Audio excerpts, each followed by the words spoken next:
in a luxurious great hall filled with countless nobles attending. A boy was also placed on a table, and in front of him were 4 different weapons. Today was an exceptionally special day for the boy, because the weapon he chose next would determine the future path he would take. And under the expectant and curious gazes of everyone, the boy slowly moved toward the 4 weapons. But what no one could have anticipated was that as he approached, all 4 weapons simultaneously emitted a blinding light, causing his parents to look at each other in bewilderment. Very quickly, however, everyone had their answer, because this proved that the boy before them was a genius, a true superlative genius who could follow any path, and the boy himself understood this well, for he carried memories from his previous life. To tell this story we must go back some time. On some battlefield, a thought echoed, I once believed that someone like me, with awakened and blossoming talent, stepping onto the battlefield could begin a new life. And in that new life I could build a family, something I deeply longed for, but I was mistaken. Now, amid the desolation, a voice of admiration rang out, how tenacious. It's been a long time since anyone made me swing my sword more than 10 times. Are you the famous Argrik, the talent who blossomed on the battlefield? At that moment, in his view stood a young warrior, but currently his left arm had been severed, while he himself was panting with each breath from blood loss and exhaustion. Hearing the words of the man opposite him, Argrik thought inwardly, he knew me. I never expected to be glad about this. Thinking that, Argrik forced himself to prop up his sword, looked up to regard his opponent and greeted, haha, it is an honor to be recognized by you, Duke Thermion.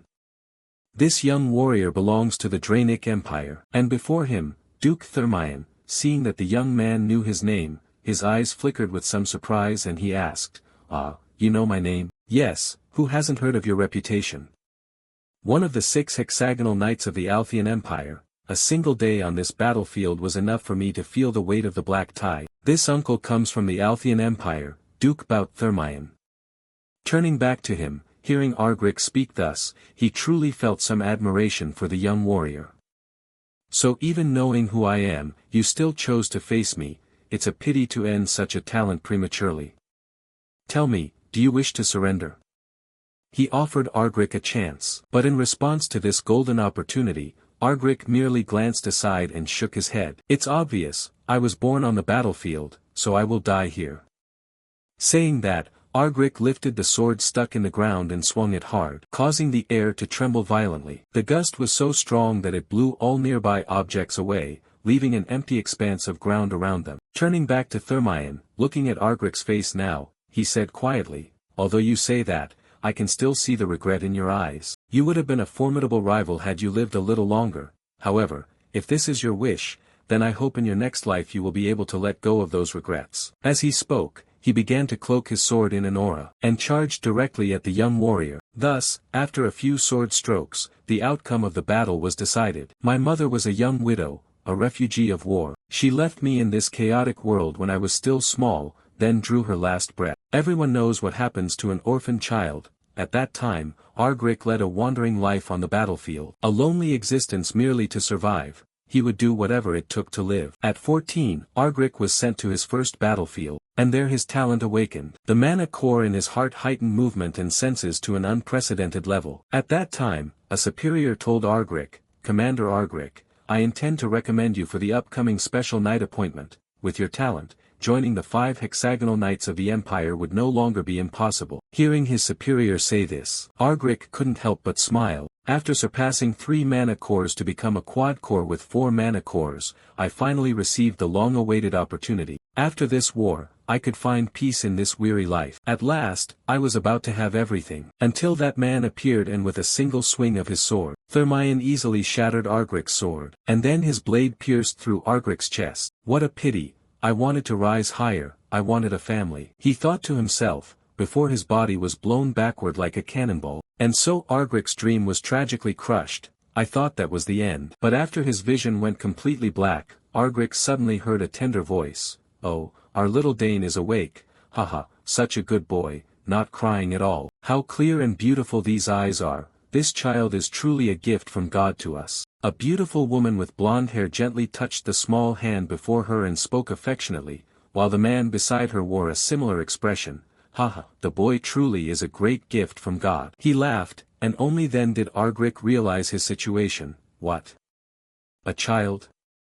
What are they saying? His face showed utter confusion as he waved his hands frantically. Sensing his fear, the man smiled, reached out, picked him up before himself and spoke. Dane, you must become a great merchant and follow in my footsteps. I am your father, this man is Arkin Sogers. However, upon hearing this, Lady Lily Sogers immediately snatched baby Dane from his arms and cried out, what are you saying? Dane will become a superb assassin. Hearing his wife, Arkin's face grew embarrassed. My dear, come on, how could you let the youngest become an assassin? That's terrible. If he's a man he must use a spear. Using a spear is the most perfect and beautiful martial art, Arkin said with a touch of fantasy on his face. However, Lady Lily immediately brushed that idea aside. I told you, being an assassin is better than being a merchant. The boy can hide in the shadows to assassinate targets without being noticed. That's cooler, she shouted. In summary, that's right, I thought that was the end. But I was reborn. Not only that, I was reborn in the Althean Empire. My enemy is the youngest son of a count. And recently my new parents have been arguing heatedly about my future. Surely because I was born late they want me to inherit their legacy even more, Dane thought to himself. Returning to the young couple, after an argument that reached no conclusion, Arkin had to say, then let's do this, we'll teach him both. Certainly, Dane will definitely become an assassin, Madame Lily laughed. Dane, become a merchant, merchants are the best, Uncle Arkin coaxed. The boy will become an assassin, Madame Lily reiterated. And while they were still bickering, the coachman in front turned and reminded them, Sir, we've arrived. Hearing this, Arkin was a little startled, he hadn't realized time had passed so quickly. What? We're here already. Now Lily, hold my hand. Oh dear, what if people in the city see us, the lady said embarrassed. Come on, I just want to hold my wife's hand, what's wrong with that? All right, be careful, be careful. As he said this, he reached out to help his wife down, causing Dane in Madame Lily's arms to be flooded with second-hand embarrassment, really eye-paining, he thought. Then, after scanning the surroundings with his eyes, Dane's eyes couldn't hide his excitement. Oh my, it seems Dane is very happy to be home, look how joyful the boy is. Indeed, if this is my home, it'll be even easier for my talent to flourish, he thought with a smile at the prospect of a new beginning. Time flew by, and 2 months later. At this point little Dane began to babble a few words, making Madame Lily overjoyed. Oh my Dane is starting to babble. In response, the protagonist's mouth kept chattering like a jumping shrimp. And actually for him this experience was somewhat novel, so I'm babbling now, this is indeed a new experience. Because during the time wandering on distant battlefields, I rarely interacted with children. The few children I met were injured, had to be bandaged, and cried with nowhere to go. Many children mourned their parents and then slowly starved and disappeared. Compared to that, the Sogers household is wealthy and fortunate. I won't starve here, the protagonist thought happily. Having been reincarnated into an easy mode rather than hell mode, just then his old man, Count Sogers, burst in through the door. Haha, Dane, look at this, this is a spear, what do you think, Dane? Long and beautiful, isn't it? Uncle boasted excitedly, seeming eager to implant merchant ideas into Dane's head while he's still small. And faced with his display, Dane could only force a smile. This man is my father, the kingdom's strongest level 6 merchant. Arkin Sogers. He looks gentle, but he's a heroic warrior known as the Azure Tempest. As for Madame Lily, seeing her husband bring a weapon in to show off to their newborn, she angrily snatched the spear and scolded, really? How can you bring something sharp into our son's room? In response Arkin's attitude went weak. I only wanted to show Dane. I told you not to do that, if you keep it up I'll teach the child basic stealth techniques from an early age. Madame Lily said coldly, making her husband break out in a sweat. Madame Lily was once the kingdom's greatest assassin. Back to Arkin, though a bit afraid of his wife, the uncle still had to puff himself up and say, come on, everyone's like this now, even famous magical families place staves beside their newborns from birth. A spear compared to a staff. Such a sharp spear, Madame Lily shouted, causing their son, who witnessed the scene, to only sigh like a little old man. Truly a harmonious family. Saying this, Dane became aware of his situation. The reason they cared so much about his future was that his 2 older sisters had both chosen paths unrelated to merchant arts or assassination. Time passed quickly. At this moment, Dane was being visited by his two elder sisters. "Look, Dane, if you do that your cheeks will puff up," the girl in the red dress said as she did something that made Dane's cheeks swell. After finishing, the sister was overjoyed. "Look at Dane, so cute, oh my cheeks." Dane shouted inwardly, clenching both fists in frustration but unable to do anything. Seeing his sister in the red dress, Dane quickly remembered who she was. Arabella Sogers, gifted in magic. Arabella followed the path of magic from a young age. At 12, she was already a third-rank mage, with the highest mage tier being 9, she was a prodigy to reach the entry-level rank at that age. Thinking this, Arabella poked Dane's cheek and coaxed, "Dane, do you want to learn magic with me later? I'm bored of studying alone every day." "Hey, don't tease me," Dane snapped inwardly. Meanwhile the other sister spoke up, "Summoning is good too." Hearing this, Dane glanced at the sister in green and pondered. "Claire Sogers. Claire is a skilled summoner. She learned to summon at 7 and can now control 2 summoned creatures at once. At first I thought she didn't like me, but it seemed more like jealousy at having a sibling. She's become less distant toward me than before." At this moment, according to Dane's view, Claire timidly touched his nose with her index finger, then quickly withdrew her hand. Then Claire gave Arabella a puzzled look. "Why is it so soft?" Right, heh heh, Arabella joined in. Next, Claire playfully turned to her little brother and said, "Dane, if you also have a summoning talent it would be great, I'll teach you later," she said with a smile. Faced with these offers, Dane could only force a smile inwardly. "Ha ha, everyone wants to teach me their talents. My father is a level 6 merchant. My mother is a former assassin who once attempted to kill the king. My eldest sister is a genius mage, while my second sister is also a prodigious summoner. The noble Sogers family is indeed a perfect aristocratic family, the ideal family I had once imagined. So what meaning is revenge in this life? Although my death was tragic, it happened on the battlefield. Saying I'll avenge those who defeated me is ridiculous," Dane thought despondently. It seemed he decided to set aside thoughts of vengeance for now. Back to the matter at hand, soon he was awakened by the arguing ahead. "Merchant arts, choose the spear," Arkin shouted. "Stealth and assassination are more useful," Madame Lily reminded. At the same time Arabella and Claire also chimed in, "No, magic is the trend now, summoning is good too." Seeing them debate his future, Dane sat quietly and couldn't help but smile gently. "I've always wished for a home, I'm lucky to have been born here." Thinking this, the quarrel grew louder and gave him a headache. A truly harmonious family, isn't it? Dane wondered to himself. Speaking of the Sogers family, they have a very special rite called the choosing ceremony. When a child in the family turns 1, many objects are placed on the table before them. People will predict the child's future based on the item they choose. And today is Dane's first birthday. "Today is young Master Dane's first birthday, isn't it?" someone said, and the person beside them exclaimed, "Young Master is already 1. Time flies. The young ladies have become summoners and mages, right? I wonder what young Master Dane will choose," everyone said curiously. "We'll know after the ceremony.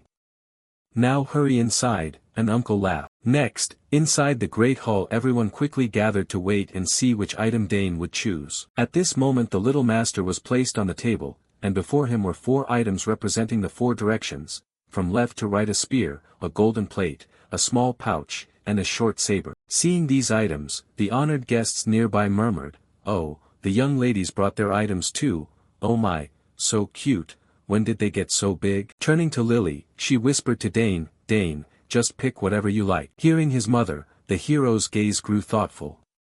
"Sigh, what should I do? Surely everyone hopes I'll pick their item." Over here, Count Arkin looked at his son with a smile as if certain of victory. "The kid will be drawn to the dragon-tipped spear." The dragon tip is a spearhead made from the rare or dukran. When infused with mana it becomes heavy and as sharp as its wielder's mana, a mystical magic spear. "This is the spear I've used my whole life. Pick your father's spear, Dane," Arkin thought. Meanwhile Madame Lily had clasped her hands in prayer. "The boy's too handsome to be an assassin, but he'll still pick the dagger." The dagger Madame placed on the table was called Black Fawn, forged from Orethrin, which gathers all elements of the world and can contain and combine many different poisons. Over here Arabella stared at her brother with a confident smile. Dane will surely become a great mage, he'll follow me to the academy one day. The item she placed on the table was a subspace pouch, an object usable only by mages or those with magical talent. Pick my pouch, little one, Arabella urged inwardly. Meanwhile Claire was a bit shy. If Dane knows summoning, I'll take him flying on a dragon's back with me. That's my dream for you, little brother, Claire whispered. The item she placed before Lily was a summoning seal, the summoner's seal. Summoners use this seal and receive grants according to their talent, using it to call their summoned creatures. Back to Dane, in his spirit he could of course see and feel his family's expectant gazes, and the more he looked the more pressure made him break out in a sweat. Oh no, why do I feel like I can hear all their thoughts? Thinking this, the little old man sighed heavily from the troublesome pressure, but couldn't avoid it. Which item should I take?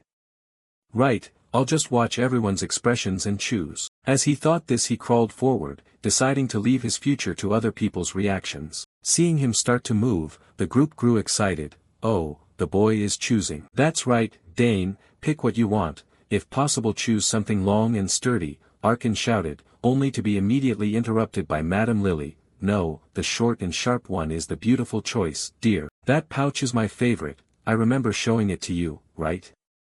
Dane, go summon with me. Tempting voices began to ring out, giving our little lord a headache. Already feeling pressured before choosing, when Dane approached the 4 items something inexplicable happened. All 4 emitted a brilliant radiance. It left his face dazed for several seconds.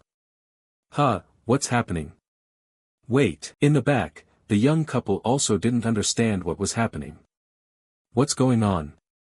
Madame Lily asked. I don't know either, Arkin shook his head. Over here, the guests nearby grew more excited at the sight. Did you see that? All 4 items are reacting. Oh my, how can this be? It seems the young master is a versatile genius, someone said. Dane visibly beamed. Ha ha, I was skilled on the battlefield, but this life is on another level. Turning back to Sister Arabella, faced with this situation she could only ask her father, Father, what do we do? Nothing like this has happened before, right? I can't believe it, Arkin replied. Then the young couple looked at each other and agreed, then the 4 of us will all teach the boy. Hearing this, the 2 sisters stared blankly at their parents. Huh, all of us. In front, Dane burst into a joyful laugh. Time passed quickly. 6 years later, during some training session, the sounds of weapons clashing rang out continuously. And now Dane was sparring with his father Arkin, watching his son fend off his attacks. Arkin was pleased. Well done, Dane, you have fully mastered the techniques I taught you. Thank you, father, Dane hurriedly replied. Seeing this, the uncle ruffled his head and laughed heartily. Good, very good, truly my son. At the same time, from afar a man dressed like a steward carried a spear and announced, Sir, I have brought it. All right, perfect timing, Arkin shouted as if remembering something, while Dane had no idea and asked, Father, what is this? That's right, this is your birthday gift. I intended to give it to you at your birthday feast, but I wanted to give it early to you. Here, take it. I've prepared this for 2 years. It was crafted by a famous artisan in the capital. Early happy birthday. As he spoke, Arkin handed the spear to the protagonist with a very joyful smile. Seeing his new weapon, the protagonist tossed his old spear aside. He hurried to examine his birthday gift. Thank you, father, I will use it well, he promised. Only after inspecting the spear closely did he realize how wonderful it was, truly magnificent. The black shaft combined with the silver spearhead was exquisitely matched. It's also light, Dane marveled inwardly, while Arkin asked how he liked it. So, do you like it? Yes, I like it very much. Dane smiled, that's good. I had them make it to fit your build, so use it until you're accustomed to it. Hearing his father, Dane grinned and waved the spear non-stop. While he was still elated, Arkin suddenly asked, Dane, do you remember the difference between a spear and a sword? Hearing the question, the youngster paused, thought a moment, and replied, well, the spear's length keeps opponents at bay, and its smaller contact area increases attack effectiveness. Hearing the answer, Arkin nodded in affirmation, correct. But at a certain level it becomes harder than using a sword. That's the basic issue with a spear, you must maintain a minimum distance to attack. But don't worry, every weapon has its strengths. Even the sword, regarded as perfect, can be disadvantaged in some situations. Yes, I remember, the boy nodded. Then, since you have a new spear, I'll show you something interesting. Saying this, Arkin began to spin his spear like a propeller. A gust of wind pressure spread outward. It turned out to be the mana of a level 6 spearman. Even the mana my father emitted was overwhelming, Dane thought to himself. Then, in his gaze, Arkin suddenly closed his eyes. He turned, stepped 1 foot forward, and then gripped the spear tightly with both hands, and thrust it forward with great force. At the spearhead, the air twisted into a vortex, leaving the protagonist gaping. Incredible, just thrusting the spear forward. He looked back at Arkin. Then Arkin retracted his spear and explained, "The reason the space here was distorted is that I released the mana in my body and thrust the spear simultaneously. This is a core attribute optimization technique, concentrating mana at one point." Hearing him, Dane added, "Yes, I've heard my sisters say I can surpass my physical limits. As the number of cores increases, those limits expand." Saying that, Dane recalled that in his previous life he once had 4 cores. Across from him, unaware of Dane's thoughts, Uncle Arkin boasted, "Indeed, you learn quickly. Father has 6 mana cores." 6. Dane exclaimed in surprise, but reassured himself that if he hadn't died he'd surely have reached that level. Turning to Arkin, who patted Dane's shoulder and said, "Why don't you try using your new spear? Relax your mind, forget what you're thinking, and just thrust the spear forward." "Yes," Dane replied, then followed his father's instruction. He assumed a thrusting stance, idly thinking, "In my previous life, after recognizing my sword talent, I lost interest in the spear and only kept it as a backup. Now, time to give it my all." As he thought that, he squeezed his eyes shut to focus his spirit. Seeing his posture, Arkin was pleased and thought, the stance is quite proper. It took me 7 years to master this technique, but with Dane's talent, who knows how quickly he'll manage it." Just as he thought this, Arkin's eyes suddenly widened, because, in his sight, the moment Dane thrust the spear forward, cracks appeared in the space like glass about to shatter. "Dane, how did you do that?" "Haha, I'm truly astonished," Uncle said with a laugh. Dane didn't hide anything and spoke his thoughts plainly. "When I thrust the spear, I concentrated mana at a point and transmitted it into the spearhead. When the mana touched the spearhead, I cut off the flow." Hearing his son, Uncle grew even more amazed. "Wait, you transmitted mana into the spear and then cut off the flow? Dane, have you created a mana core?" "Yes, while reading a book on creating mana cores I tried practicing and luckily succeeded," he bragged, though with knowledge from his previous life, creating a mana core wasn't too difficult. In fact, I created it while breathing mana. As for Arkin, he craned his neck in disbelief. "Creating a mana core from reading? Indeed, our family has produced a genius. I've sensed it since he was small, and now I can be certain, Dane, one day you'll become an outstanding warrior. You'll surprise your father even more later," Dane thought to himself with a smile, while Arkin felt some worry. Will my son truly become a summoner, an assassin, a spearman, or a mage? Time passed quickly. Now Dane's 7th birthday party, the youngest of the Sogur's family, was underway. The banquet was filled with honored guests from various noble families. And at this moment, the man who once took Dane to sell salt in his past life was also present. "Haha, long time no see." Hearing the familiar voice, Arkin turned back with a smile and said, "Duke Bout, how have you been lately?" "Oh my, no need to be so formal, just speak normally," the uncle waved his hand. "Bout Thermion, the greatest house of the Althean Empire, head of the Thermion family." Thermion turned toward Arkin. At this, the uncle hurried over to Bout and whispered, "Many people are watching us. I'll act normal in a bit." "Do as you please," Bout chuckled, then asked, "Where's that brat?" Hearing this, Arkin called his heir, "Dane, come here and greet Duke Bout." "Duke Bout? I didn't expect to meet you here." Dane muttered inwardly, thinking of the face of the man who defeated him in his previous life. Then, when he was brought before Bout, the uncle nodded and said, "So it's this kid, Dane, the son you always brag about." In response, Dane calmly greeted, "My name is Dane Sogurs." Although outwardly polite, he felt some irritation inside. He couldn't help being angry at seeing that man. "It's an honor to meet you, Duke Thermion," Dane said, bowing slightly in a polite greeting. Seeing this, Uncle Bout laughed heartily. "Your son is well behaved, seems the boy never gives you trouble. So he's learned spearmanship like you, has he?"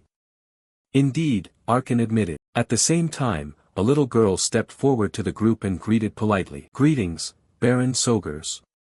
My name is Layla Thermion. It's an honor to meet you." This red-haired girl was Layla Thermion, the youngest daughter of Duke Thermion. Setting that aside, after calling the two children to greet them, the two fathers sent them off. Then, as if remembering something, Arkan asked, "How is your lady lately?" Bao's face fell and he said, "I've tried everything, but there's been no progress." "You've done your best, she will surely get better," Arkan offered in consolation, though Uncle Bao knew this was merely comforting words. He also warned, "If you suddenly don't see me around, please understand, I'll have used magic to return quickly to the capital." "Where's that boy Dane?" the uncle asked, scanning the surroundings, and generously praised the protagonist. "That kid is quite sharp. I wanted to talk with him a bit more." "I don't know either, I don't see little Layla," Arkan replied. Just then, when Duke Bao glanced out the window, he noticed that, without his realizing when, the two children had slipped out into the garden and were smiling. It seemed the two were bored with the party. Speaking of Layla, while strolling in the garden with Dane, she suddenly smiled and said frankly, "Actually, I don't like following my father everywhere, but I'm glad I came with him today." After speaking, she stared at Dane thoughtfully. Under the moonlight he looks even more handsome. On the other side, Dane smiled at her words and replied, "That's great, our domain is a very beautiful and peaceful place," he said with a smile. But his answer seemed to trigger some unpleasant memories for Layla. "It's true, there are always matters at Thermion. Nobles come to see my father every day, and sometimes even the royal family appears. Each time that happens I have to go greet them. I hate it, I prefer simple clothes and sword fighting," Layla said wearily. Constant noble formalities had worn her out. Dane didn't pay much attention to that. What caught his interest was Layla's hobby. "Oh ho, so she uses a sword too," the boy exclaimed inwardly in surprise. Back to Layla, feeling a bit odd about herself, she turned and asked, "What about you?" I like both places. It's not as lively as the capital, but I look forward to spear training every day," Dane said, which surprised Layla. "A spear?" she blurted. But after remembering Dane's status she quickly realized, "Oh right, I forgot the Baron Sogers is the Blue Tempest. I've heard my father speak of his skill." Pausing slightly, Layla asked Dane, "So you want to enter the academy?" In response, Dane merely shook his head, "No, I don't train for that reason." "Then why?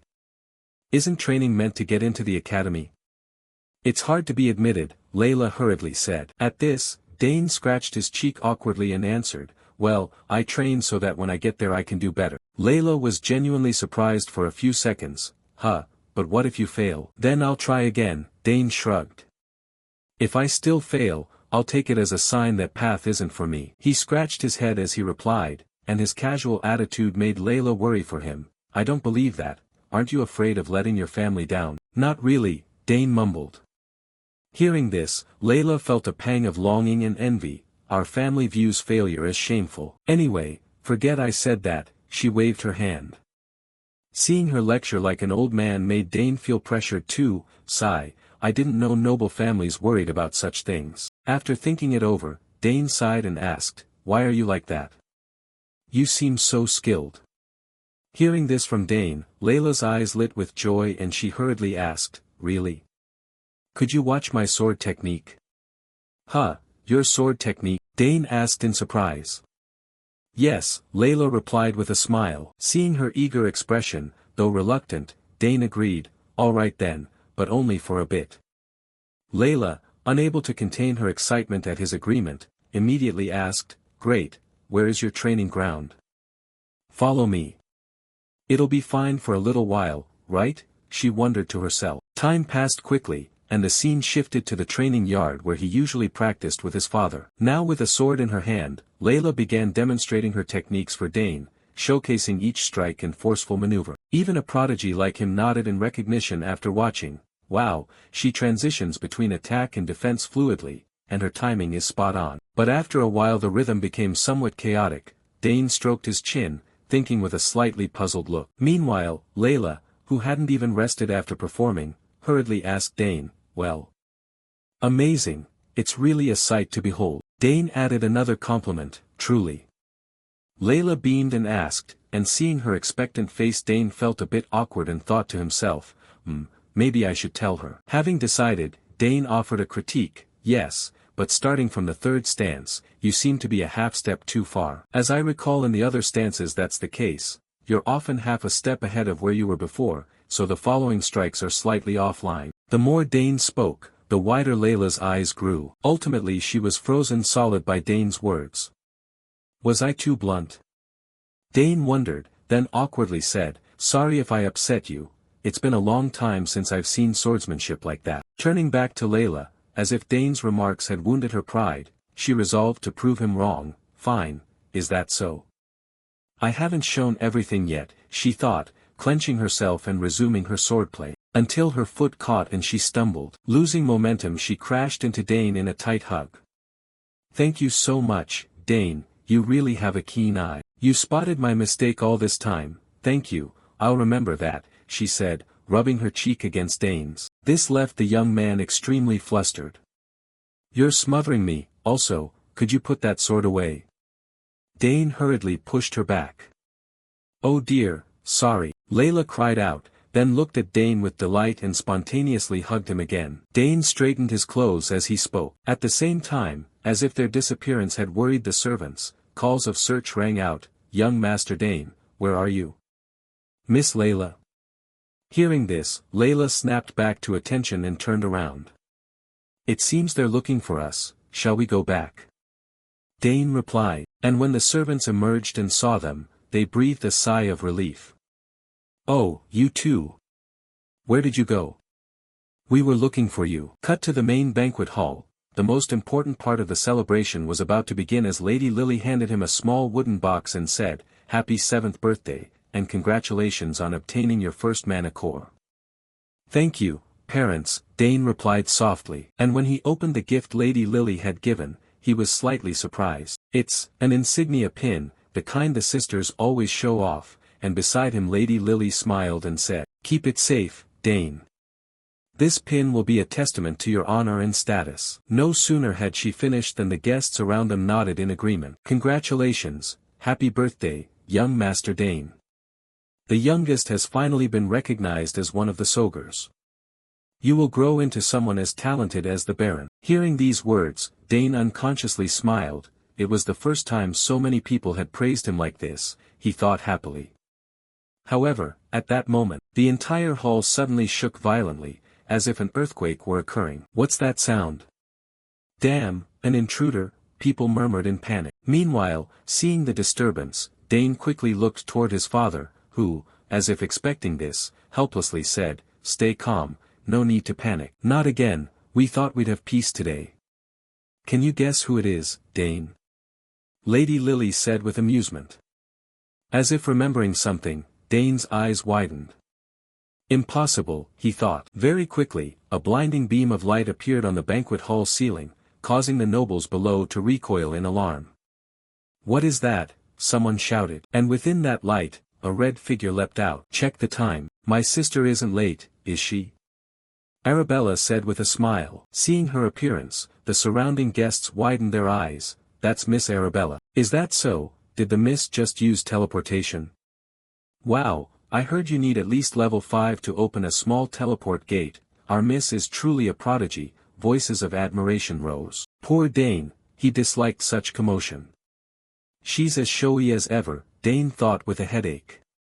But it wasn't over yet. Very quickly outside, a terrible scream rang out. Looking through the window, the girls' faces went pale. There's a monster in the sky. Oh my, it's a wyvern, this time it's Miss Claire. Someone shouted on recognizing the familiar silhouette, and by their gaze Claire rode in on a drake flying toward them. Seems like I'm a bit late, Claire muttered. She quickly landed and entered the great hall, watching her back. People whispered among themselves, they've said she's a summoner prodigy, but to control a wyvern, that's astonishing. Isn't she only 16? Not paying heed to the chatter, Arabella turned to greet Claire as she came in. You're here. Yes, ma'am, Claire replied. Then both of them turned to Dane. Dane, happy birthday to you. Wishing you a joyful birthday, Dane. Me too, they said, and both girls produced gifts for Dane. Taken aback by the sudden appearance, Dane was a little flustered. Thank you both for coming to celebrate my birthday. Of course we'd come, now open your gift, Arabella said with a smile. I'm sure you'll like it. Meanwhile, Uncle Arkin was so moved to see his two daughters that tears welled up. They only gave him a birthday letter, yet they prepared a gift for their youngest. he said in mock grievance, making his wife chuckle. Back to Dane, upon opening Arabella's gift he found a ring. At once Dane noticed something odd. "Sis, isn't this a space pouch?" he asked, looking at Arabella in puzzlement. Because of its unusual shape, Arabella replied proudly, "Exactly, I designed it myself. High-level spatial magic is applied, though my professor completed the crafting." "Is that so?" Dane sincerely thanked her, knowing how difficult it is to inscribe spatial magic onto an item, but harder still is designing a vessel that can withstand such inscriptions. The more he thought, the more he felt his extraordinary sister might be overly talented. Unaware of Dane's thoughts, Arabella quickly took the ring and offered, "Give me your hand so I can put it on. Just so you know, I already bound your gene to it, so no one but you can use it. It's a unique item," Arabella added. As for Lady Lily, hearing Arabella's words she came over curious and admired, "Wow, judging by the faint mana aura, this is top-tier magic stone." Arabella continued to explain, "If you channel a bit of mana into the ring it will create a pocket space, so you won't need to open and close a bag anymore." Upon hearing this, no matter how dense-headed, Dane understood how terrifyingly valuable the item was. "Such worth." "Thank you so much," Dane stammered as he looked at the ring. "This is an item only the extremely wealthy use on the battlefield, like noble commanders or mages. I'd never imagined I'd get to use one." Dane marveled, yet the surprise wasn't over. The moment he began channeling mana into the ring, the space at his hand immediately stirred as if about to birth a pocket dimension. "Don't tell me you can open the pocket space even faster than me, you really are a genius," Arabella said, astonished. "You're truly amazing, both of you might already have cores and mana rings by now." Over there, Claire also handed her gift to Dane and said, "Dane, open mine too."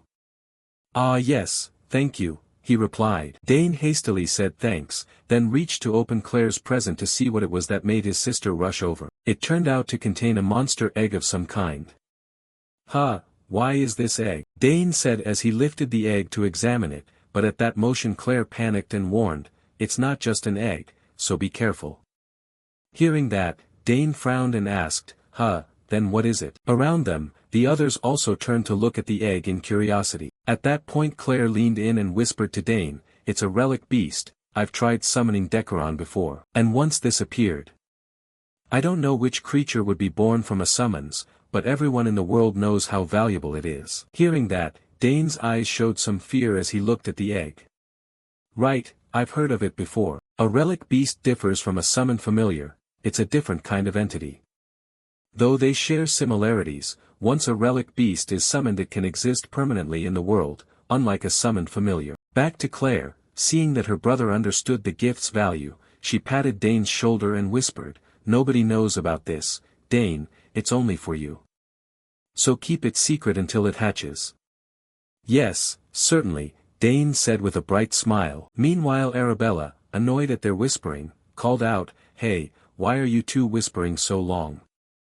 Not heeding the scolding, Claire continued advising, "Dane, I don't even know when it will hatch. So remember to feed it mana every day, once in the morning and once at night so it can accept you as its master." "Yes, I'll definitely do that," Dane nodded firmly. "Haha, look at these wonderful gifts, it's great that you returned, girls," Lady Lily said.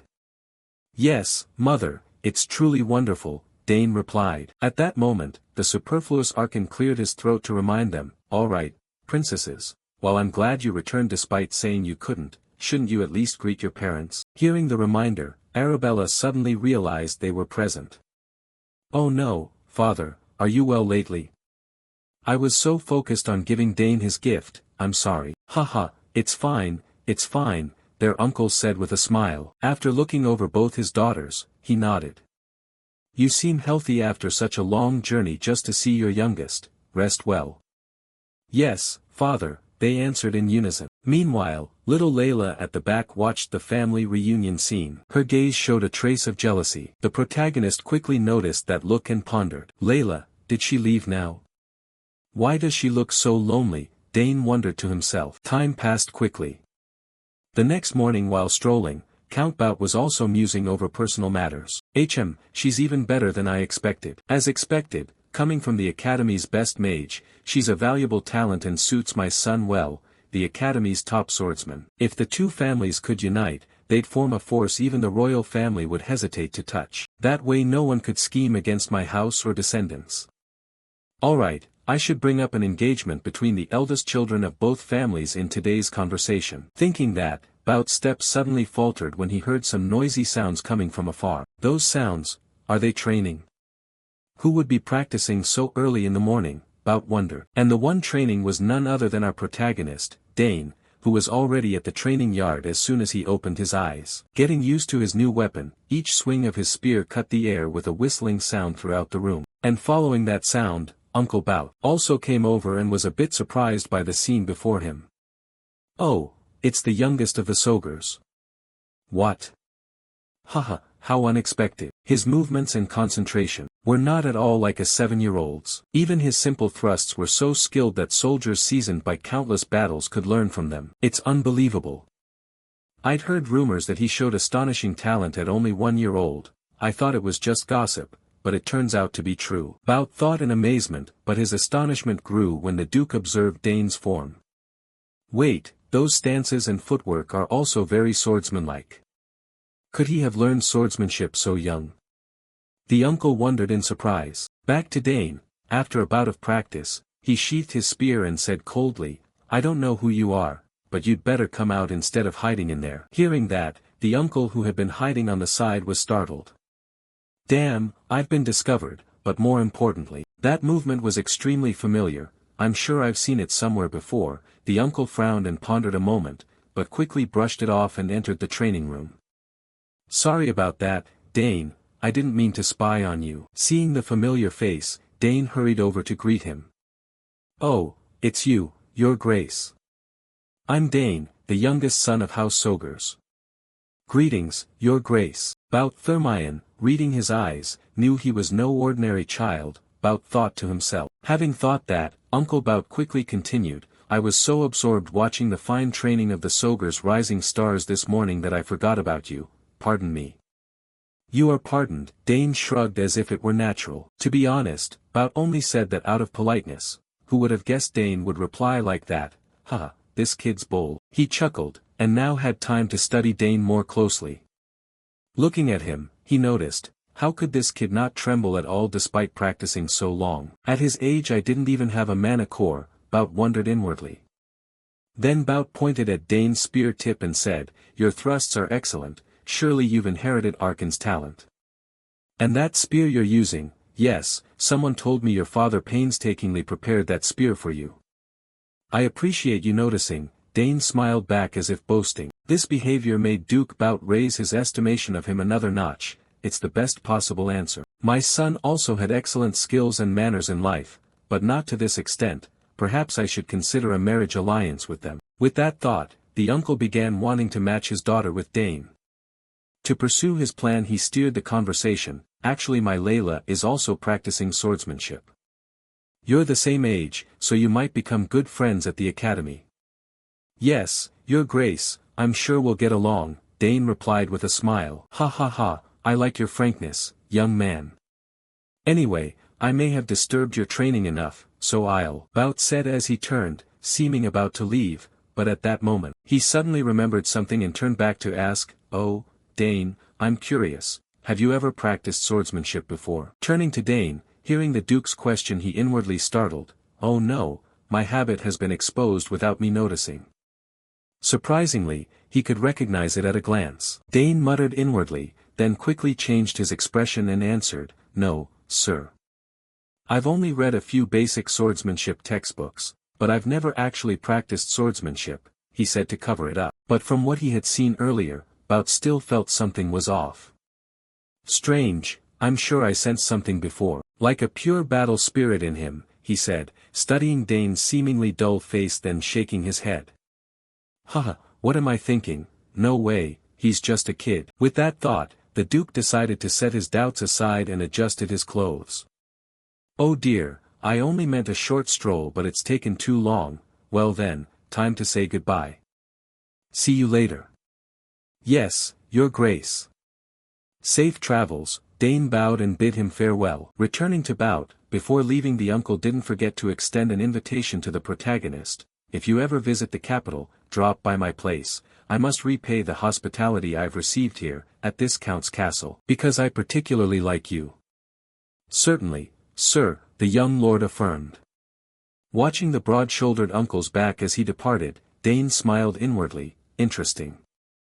I wonder if he'll remember me, the one who defeated me in my previous life. Just thinking about it makes me boil with rage. If I prepare step by step now, I can surely do it. Buterman, in this life I will definitely defeat you, he told himself. Time flew. After Bout left, Dane threw himself back into training, especially driven by his resolve to beat Bout, and he didn't stop until the steward Herman came to remind him. Young master, it's time to return. Startled by the reminder, Dane turned and said, Herman, you've been waiting for me this whole time. My duty is to quietly attend to your needs, Herman said calmly, handing Dane the handkerchief he held. Ah, thank you, Dane replied. Seeing how Herman could approach without drawing attention, Dane thought perhaps Herman should learn assassination or stealth. He seemed talented in that area. Thinking that, Dane took the cloth, wiped the sweat from his face, and asked, So, how is it? Is everyone quite busy? Yes, it seems everyone is busy preparing for the next banquet. And it seems other nobles are already on their way. After all, it's rare for over 30 noble families to arrive punctually. Herman answered. Right, how are my sisters? Dane asked further. They opened a teleportation gate together and went to the academy. They said they had no choice because the midterm exams are about to begin. Ah, that's a shame, but never mind, let's head back. Yes, young master, Herman nodded. I should take time to look at the gifts my sisters gave me earlier, Dane thought. Time passed quickly. After attending parties and welcoming nobles from various houses, Dane had to sneak out to the garden to relax a bit. The life of a noble is exhausting, especially since his schedule was busier than usual because it was his birthday. At least he could find some solace resting in the garden. As he said that, he glanced around. He silently admired the gardeners. Those who tended this place were skillful. He felt an unusual peace watching the flowers. My eldest sister said that in nature flowers contain the most mana within them. With time on his hands, I should analyze the mana in these flowers, he thought, and immediately Dane sat down before a flower bush, and slowly closed his eyes to feel it. I've trained as much as possible, even my magic and summoning magic have shown no significant progress. I still don't know which to focus on. Too many talents can be troublesome sometimes. The fortunate youth silently lamented his own gifts. Then a gentle gust burst from his palm, scattering the nearby petals. The flower's mana, such a small blossom contains such a large, fierce stream of mana. If one can sense the mana in nature and convert it into their own mana, it will remain in their body and form a magical layer. This body's mana attraction is truly terrifying. I can perceive things others can only sense with a sixth sense. Haha. Right now it's only a slight sensation. The surrounding mana proactively flowed into his body like a whale sucking in water. He felt each torrent of energy surging within. Dane's eyes brightened with excitement. Here it is. Before I could only vaguely sense mana, but now I can feel it increasingly clearly. Cut to another corner of the garden, where two boys were talking. I'm bored, father's already busy talking to other nobles as soon as we arrived, he sidelines us. Let's show our faces and then go rest like last time, the brown-haired boy said, smashing the nearby flowers with the stick in his hand, making his younger brother a bit anxious. Can we really do that, brother? In response, the older brother showed no concern and even snapped angrily, You're acting like it's our birthday, who cares? Do you think the young master of House Sogers cares about things like this? Damn it, I think we're lost again. What's the point of building such a big garden? As they spoke they noticed Dane ahead. Hey, there's someone over there, the younger brother warned. Huh? Is that kid lost like us? The older brother shouted. Before he could put on his arrogant face, Hey you, those clothes, are you a servant? Whatever, lead me to the exit, he said arrogantly, which caught Dane's attention and made him turn around. Seeing the two trampling the flower beds, Dane hurried over and shouted, Get out of there now. Can't you see what you're stepping on? Seeing Dane's sudden anger, the older brother replied puzzled, What? How dare this brat yell at us just for stepping on some grass? Dane didn't answer that and instead demanded, Why are you walking on the flowers instead of the path? You're ruining them. Oh, Who's this mouthy kid? Do you know who I am? The foolish older brother began to threaten Dane with his status, unaware he was confronting the house's young master. Of course, given his own status, Dane wasn't afraid of anyone. Yes, you're the rude one wrecking the flower beds, Dane frowned and said. With his arrogant nature, the fool opposite couldn't contain his anger. He lunged forward, grabbed Dane's collar, and shouted, "What the, peasant, who do you think you're talking to? I'm the son of Count Tyron, a honored guest of this castle." On the other side, Dane immediately recognized the identity of that Tyron fellow. Count Tyron, the noble I captured when I defeated him on the battlefield. He's an insufferable noble, like father, like son. Now I understand why this brown-haired kid can be so boastful. Unaware of Dane's thoughts, the brown-haired son continued to bluster. Even in the southern countryside you must know the Tyron family, famous in the capital. My family can make someone like you disappear without a trace, so watch your words. Hearing that, Dane knew talking to him was pointless. With that thought, Dane looked at him with utter contempt, which made this young master Tyron even more furious. Are you crazy? A common servant like you dares look at me like that, he said, raising his fist to strike Dane. But before he could make a move, Dane was quicker by a step. He used his head to strike straight into the young master's nose, sending him staggering backward. Nearby, the red-haired younger brother panicked and ran over. Brother, are you okay? Turning to the young master Tyron, he suddenly felt moisture in his mouth, touched it and discovered his nose was bleeding profusely. This crazy, what the hell? My nose is bleeding. I'll kill you, you bastard, he yelled like a rabid dog. Hearing this, Dane smirked. You want to kill me? Go ahead if you can. Provoked by Dane, Tyron's bloodlust flared. Have you lost your mind? Fine, fight to the end. Nearby, the younger brother nervously urged, Brother, take care of your nose first, stand still. The older brother shouted and immediately lunged at Dane to teach him a lesson, but Dane simply stepped back one pace to evade the first punch. TCH, this sly kid, Tyron growled. Looking at Dane and his crude fighting style, Dane quickly deduced he wasn't a warrior. Judging by his footwork, he's definitely not a weapons user. Then he's a mage or a summoner. Meanwhile, the brown-haired boy kept throwing punches but couldn't even touch Dane's sleeve. The kid's too fast, we can't catch him, Tyron panted, exhausted. Back to Dane, fighting yet free enough to think, the flow of magic I'm sensing now, if I can control it with my will. Couldn't I turn it into a physical form? Should I test it right now? Thinking that, Dane felt a thrill and immediately experimented.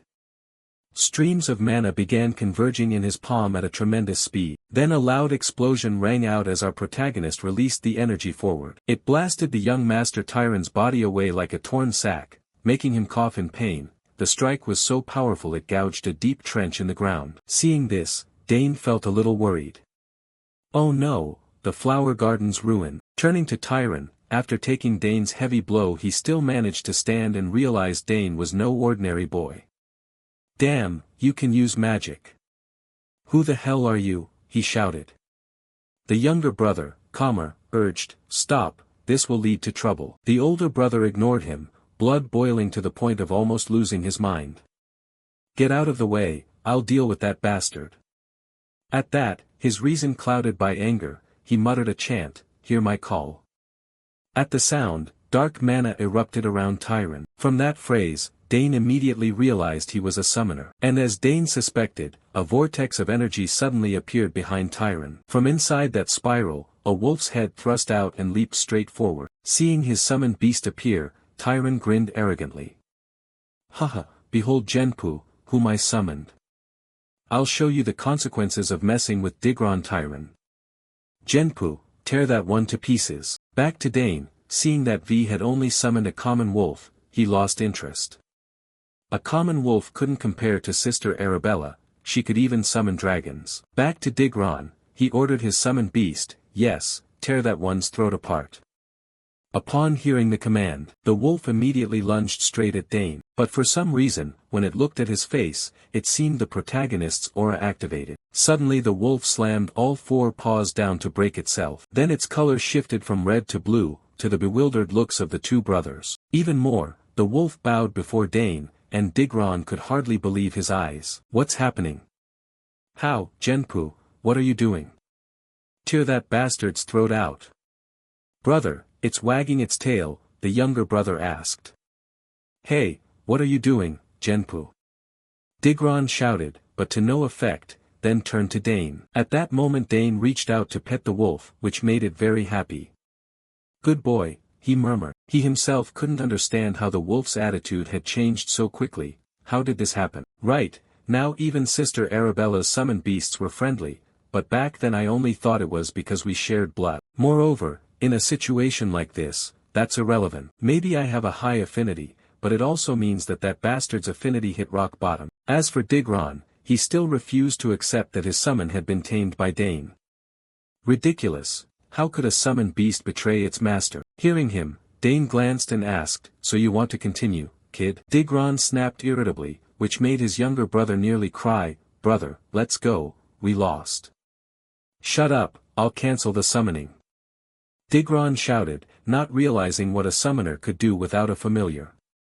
Naturally, the younger brother, seeming to understand, tried to dissuade him, brother, actually I. At that, the boy hesitated, catching Digron's attention. And at some point his pants had a spreading yellow stain. Damn, how embarrassing, he said, eyes wide. Digron exclaimed, while Dane kindly pointed out to them, hey, the bath is on the first floor of the main building. Digron quickly grabbed his brother's hand and left, not forgetting to promise, wait right there, I'll be back. Come on, Denar. And so the two of them began to leave, leaving Dane at a loss for words. Hey, at least recall your summon, he shouted inwardly. Time passed quickly to late afternoon.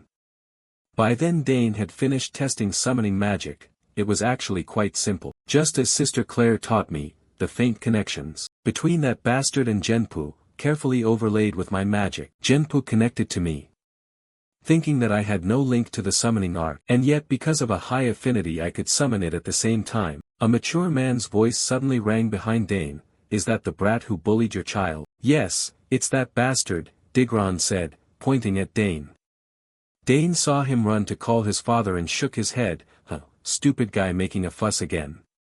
He not only bullied the child and Denar, but he also severed the connection between you and Genpu, Digron accused. At that moment the fat pig swaggered up to Dane and arrogantly declared, my name is Magar Tyron, I am the head of the Tyron Count family, one of the great nobles.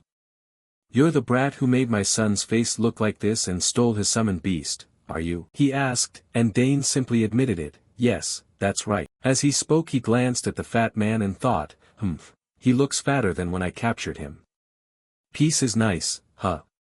Unbeknownst to Magar, the stinking pig pointed at him and said, as a guest, I would let this slide if possible, but this is not something I can ignore. Why are you here alone? Quickly state your identity. Hearing this, Dane revealed it to satisfy him. Dane Sogers. He introduced coldly, the youngest son of Arkan Sogers, the southern lord and head of the Sogers Count family, which made the two of them break into a cold sweat. What? This brat is Dane, but Magar quickly formed an idea, the youngest of the Sogers family. It seems things have turned around. I was once captured by that Ardric and achieved nothing in that battle. I'll change the situation so the Count must take responsibility, using it as an excuse to demand mining rights. Those nobles who look down on me will have to kneel. Thinking this, he began to smile and speak, so you're the birthday guest, Dane. Yes, Dane replied calmly without a trace of worry, and his attitude suddenly stirred anger in Magar. This arrogant brat, I didn't come all the way to the southern backwater just to attend your birthday. He ground his teeth inward, then patted his son's shoulder and continued, so what do you intend to do about this? You injured my son, you invited a guest here, and you took his summoned beast, that's a crime. Yes, today is your last day, Digron chimed in. I'll speak with Arkan Sogers and demand he take responsibility. Let's go, he ordered. As for Dane, of course he wouldn't just accept that. I understand, but before that I request an apology. At Dane's request the father and son turned sullen and livid. An apology? Ridiculous, this bastard. Before they could finish, Dane loudly announced, yes, I did hit your son's nose and injure him, but I was threatened, so I acted in self-defense. I did not steal the summoned beast, Genpu followed me of his own will. Up front, bratty Digron shouted, what? Genpu would never do that. Father, that kid's lying. Unlike his son, the foul-faced man had heard something else and thought differently. Wait, I've heard the second daughter is a summoning prodigy. Right, I get it, perhaps that girl taught the brat how to sever the link. He stroked his chin and continued. Even if the boy's story is true, it's a shame the summoned beast was taken.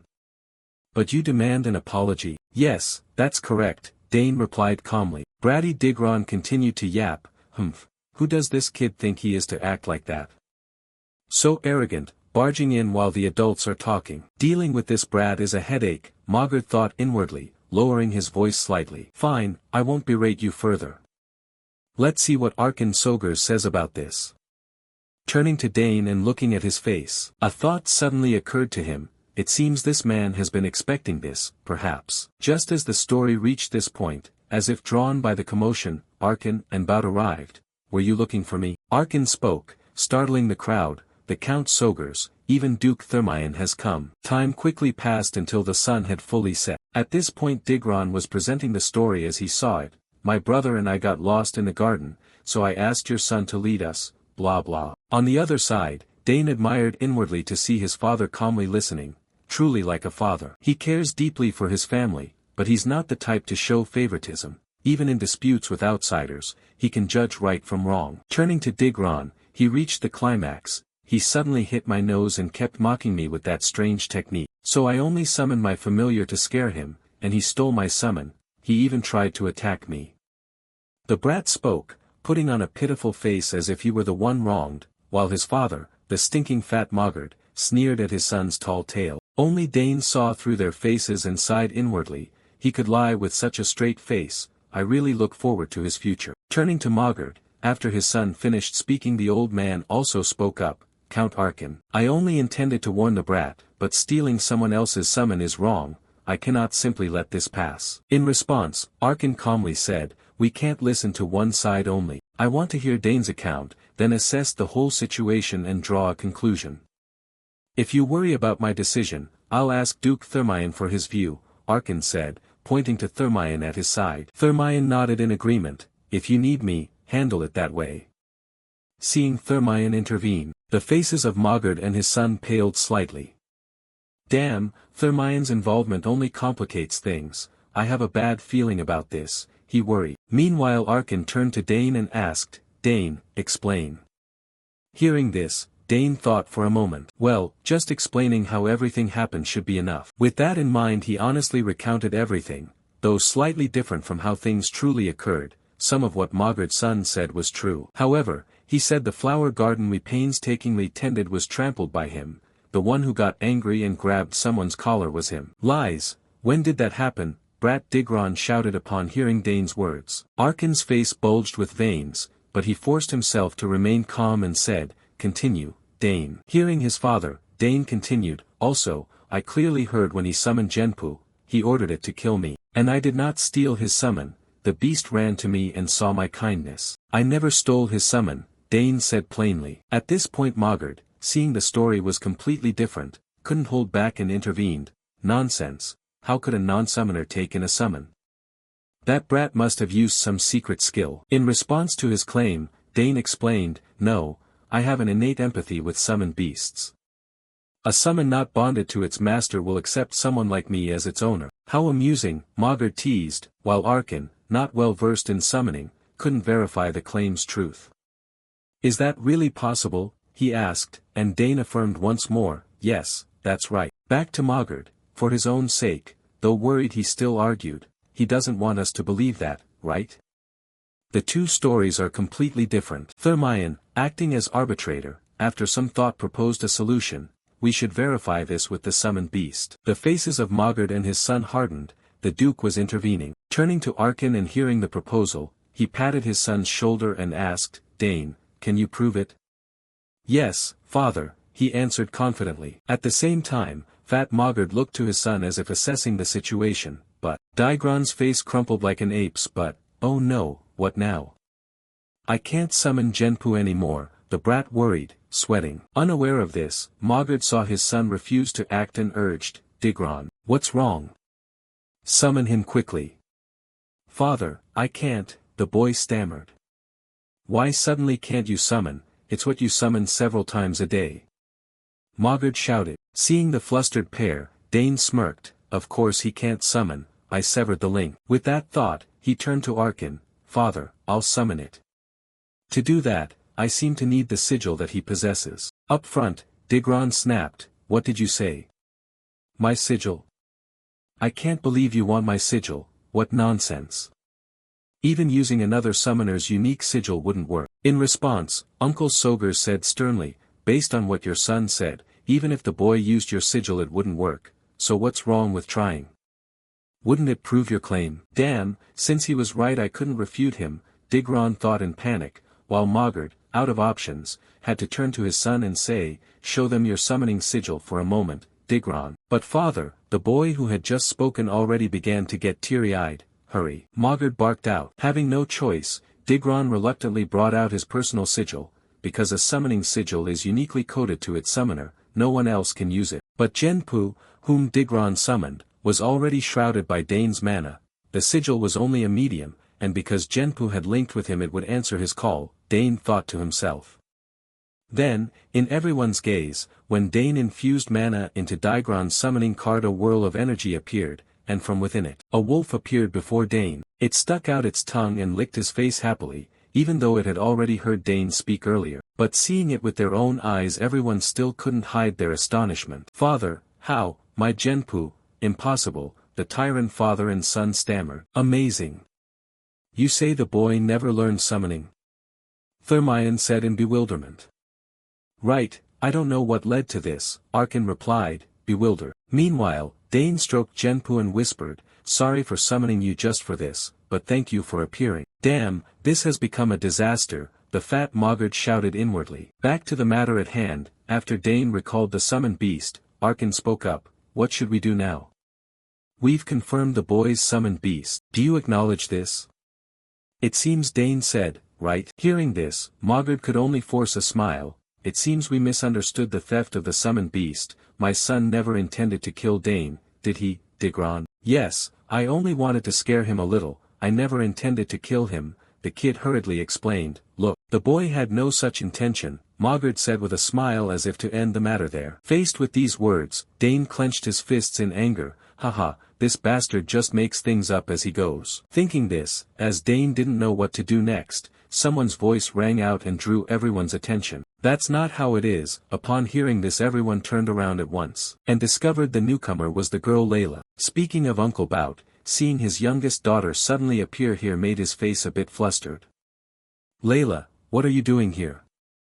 I heard my voice as I passed by, the girl replied. Then Layla turned to Arkin and Mogard to greet them. Good day to you both, Count Arkin and Count Tyron. Ah, right, the fat man nodded once, while also feeling somewhat worried inside. This kid is the Duke's daughter. Not paying attention to his attitude, Arkin immediately focused on Layla's earlier words and asked again, what did you mean anyway? Is he lying? The uncle said, his face showing extreme anger. At this point, Layla recounted what she had witnessed. Actually I accidentally overheard their conversation while I was out walking earlier. Hearing this, Digron's face turned pale. What, that girl heard everything?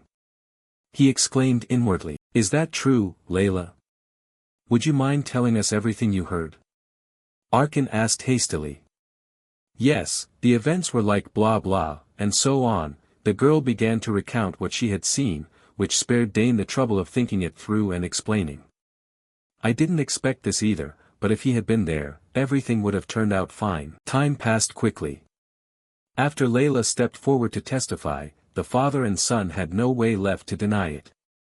With no other choice, the pig-faced man turned to his son and said, Digron, what are you still standing there for?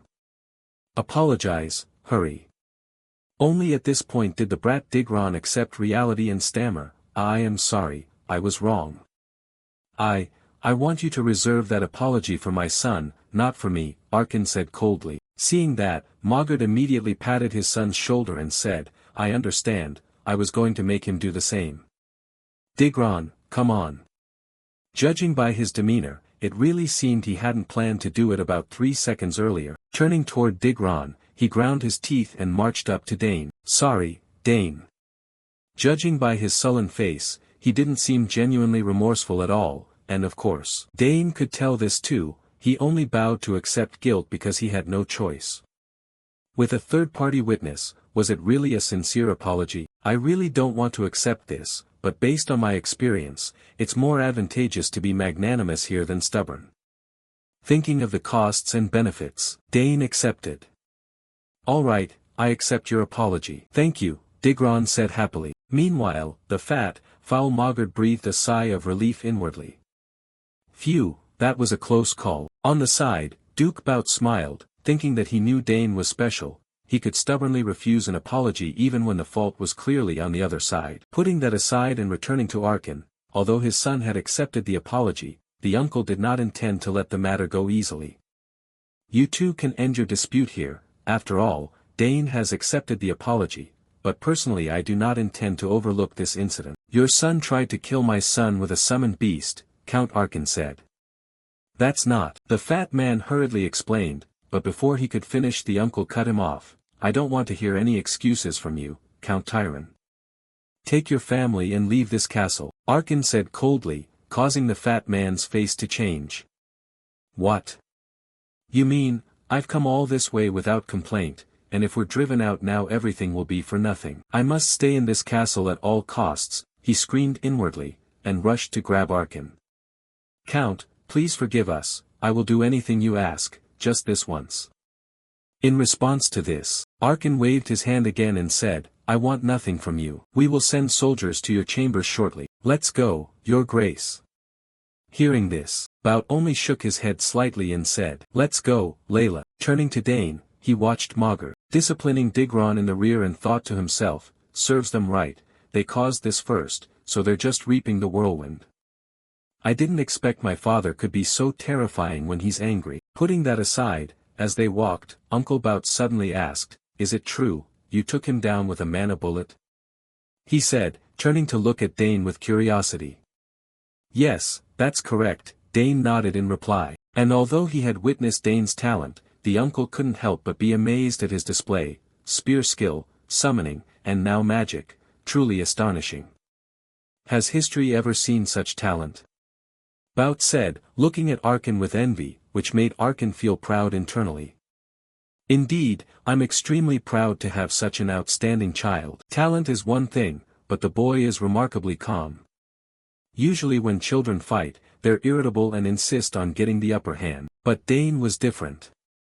I have no doubt your son will grow into a dignified man, Thermion observed calmly.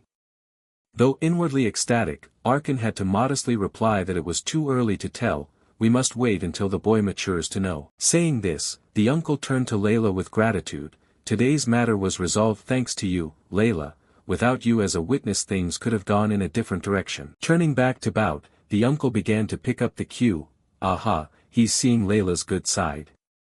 Thinking this, the Duke hadn't forgotten his intention to pair Dane with Layla, so he suggested with a smile, haha, the girls simply repeated what really happened. If there's nothing else, why don't we discuss marriage between the two? As if it were market gossip. Of course, this proposal made Arkin inwardly startle, don't tell me he intends to marry off his daughter to him. The more he thought, the more Arkin felt Bout seriously meant it, so the uncle began to dodge, oh my, the sun is already setting, it's nearly time for the banquet. I'll go ahead and prepare, Arkin said, then immediately turned and ran, leaving Bout behind unable to say more about the marriage matter. Count Arkin. He shouted once before turning to instruct his daughter, Layla, take your time returning to Dane. After admonishing his daughter, Bout hurriedly chased after Arkin, Sir Arkin, let's stay and talk a bit. Hearing their conversation, Layla's face flushed bright red, while the male lead remained calm-faced, as if he hadn't heard a word. You couldn't stop your father. Anyway, why did the summoned beast ignore its summoner and obey you? I've seen many duels between famous summoners in the capital but never this, Layla wondered. Dane himself couldn't explain it, I'm not sure either, it just happened, he shrugged. Layla pouted, sensing Dane was hiding something. Aha, you're keeping something from me, that's not fair, I helped you. What's unfair? I helped you too, didn't I help you with sword techniques? Dane reminded her. Ah, right, now that you mention it, Layla murmured. Turning back to Dane, he inwardly admitted she had indeed helped him this time and said, then consider it even, we've helped each other once, and we can keep helping each other in the future. On the other side, upon hearing this, Layla suddenly brightened. Wow, that's a great idea, I want to use it right away. You're being impatient, what do you want to ask? Dane wondered inwardly and asked, what do you want? Teach me how to use mana bullets, Layla replied. The request surprised the male lead. What? Why do you want to learn that? Of course, because I want to become better. I want to have at least 2 mana cores before entering the academy. I want to improve and make my mother happy, she loves me very much. She'll surely be very happy if I become truly skilled, and quickly too, Layla said cheerfully. Dane, hearing this, felt puzzled. She's still young, why the rush? Then he recalled adults saying that Countess Thermion was gravely ill. Thinking of the girl's situation, Dane fell silent for a moment and agreed, all right, if that's the case I can't refuse you. Really? Really? Then let's start tomorrow, I can stay until then, or do you want to start tonight? The girl asked excitedly. Fine, whatever. Mana bullets won't be difficult once you understand the flow of magic, Dane explained. I'm so excited. Dane, it's your turn, what is your request? Hearing this, Dane narrowed his eyes slightly and said, let's see, what I want is the next line the author hit. Cut to the main banquet hall, the commotion between Mogard's son and Dane had reached the ears of the distinguished guests. I heard Count Tyron was expelled from the castle, what did he do to deserve that? Someone asked. A well-informed bystander immediately answered for them, I heard it was caused by Tyron's eldest son. That's right, I also heard he picked a fight with young Master Dane and got taught a lesson, someone added. After hearing this, people just clicked their tongues, TCH, they came all this way only to cause trouble, how shameful. Also, have you heard the rumor that young Master Dane is an outstanding summoner? If so, the Soger's house could become a prestigious summoner family, someone admired. Not only that, it seems he also knows how to use magic. Oh my, is that true? Voices of admiration began to rise. At the same time, our protagonist was greeting a grizzled uncle. So you are young Master Dane, the one in the rumors. I am Baron Opent. Do you know anything about my territory, Opent? In front of him, Dane bowed and replied, I know a little, I've heard it's famous for grilled salmon and sapphire. Seeing Dane's knowledge of his lands, Uncle Opent laughed heartily, ha ha, indeed a quick-witted lad. Yes, Opent salmon and sapphires are the best on the continent. I've heard you're talented in many fields, that doesn't seem like an exaggeration. Anyway, I've brought my daughter here, soon it would be too late to introduce her. Here, Sylvia, come greet him. The uncle said this as he gently pushed his daughter forward. What, so sudden? Dane thought inwardly, unaware of these thoughts of his. Little Sylvia stepped up to him politely and said, hello, my name is Sylvia, pleased to meet you. Oh, yes, I'm Dane. The awkward young lord responded, and seeing Dane's mild demeanor, immediately afterwards, Sylvia suddenly moved close and put on a very coquettish face. Hey, you're the future heir of House Sogers, right? That, well, I don't really know about that, Dane stammered. Don't play dumb. I've heard you're talented in many areas, please look after me. After all, in the future we might become family, she said, boldly grabbing Dane's hand, which made him a bit startled and step back. Yes, please take care of me. Kids these days are so forward, Dane wondered inwardly. At that moment, Layla's voice suddenly rang out beside them, Dane, you're here, huh? Hearing this, the girl noticed Sylvia tightly holding Dane's hand. She glared at the male lead and demanded, who is she? Well, she is, Dane stammered, unable to answer, so Sylvia took the initiative to introduce herself. Allow me to introduce myself, milady. I am the eldest daughter of Baron Opent, Sylvia Opent, she said, turning to Layla. Like a girl robbed of a prized toy, Layla gave Sylvia no face. Oh, is that so? Nice to meet you, she said outwardly, but her expression showed no pleasure at all. Then, watching the two of them squint and size each other up, Dane felt a chill run down his spine. Oh dear, this familiar murderous intent, girls are truly terrifying, he trembled, imagining the two sisters fighting. Putting that aside, After the polite greetings, Layla grabbed Dane's wrist and said, "Sorry, I'm borrowing Dane for a moment. We have an appointment, right, Dane?" She said, glaring and stressing the word appointment, so even without a real appointment he didn't dare say no. Yes, you're right. Sorry, Sylvia, we'll talk later, he stammered. With her sharp wits, Sylvia realized Layla was staking a claim, but in the current situation she could only force a smile. Yes, too bad. How dare she steal him away? Layla thought this as she glanced at Sylvia with wary eyes. The protagonist, witnessing that expression, unconsciously swallowed, the Duke's beloved daughter, wielding power over 10,000 people second only to the Emperor. Compared to the Baron's daughter from the East, these two don't seem to get along very well, Dane thought to himself. Later, after they stepped outside, Tyron quietly asked him how they knew each other. Is she betrothed to you? The blunt question made Dane start and wave his hand. Betrothed? No, we just greeted each other. Really? Layla asked cheerfully. Of course, Dane replied, wondering why her expression had suddenly brightened. Time quickly passed. Cut to some ancient ruins, looking at the wide courtyard before them, Dane announced, "Look, we've arrived. This is the secret place only I know." Seeing that, Layla's eyes widened. Wow, who knew a place like this existed? That's right, we won't be disturbed here, Dane said confidently as they went further inside. They saw giant vines and vegetation covering the surroundings. Layla became even more excited. Wow, it's amazing. I didn't know a place like this existed. No one will know what we do here. Back to Dane, now that they had arrived, he got to the point. Yes, this is a perfect place to train. Have you ever felt mana? Hearing the question, Layla thought for a few seconds and answered, a little, not enough to form a mana core, but I've tried to absorb mana by inhaling. Hearing this, the male lead frowned. So you haven't reached the breakthrough stage yet. He was somewhat puzzled. He'd learned this on the battlefield and had assumed the Duke would teach her. Thinking that, since the general had already agreed to guide Layla, Dane began to instruct her. Start simple. First you must feel the mana you absorb into your body. Feel it inside my body? Layla asked. Dane nodded and affirmed again, yes. If you want to emit mana from your body, you must first learn to control the mana inside.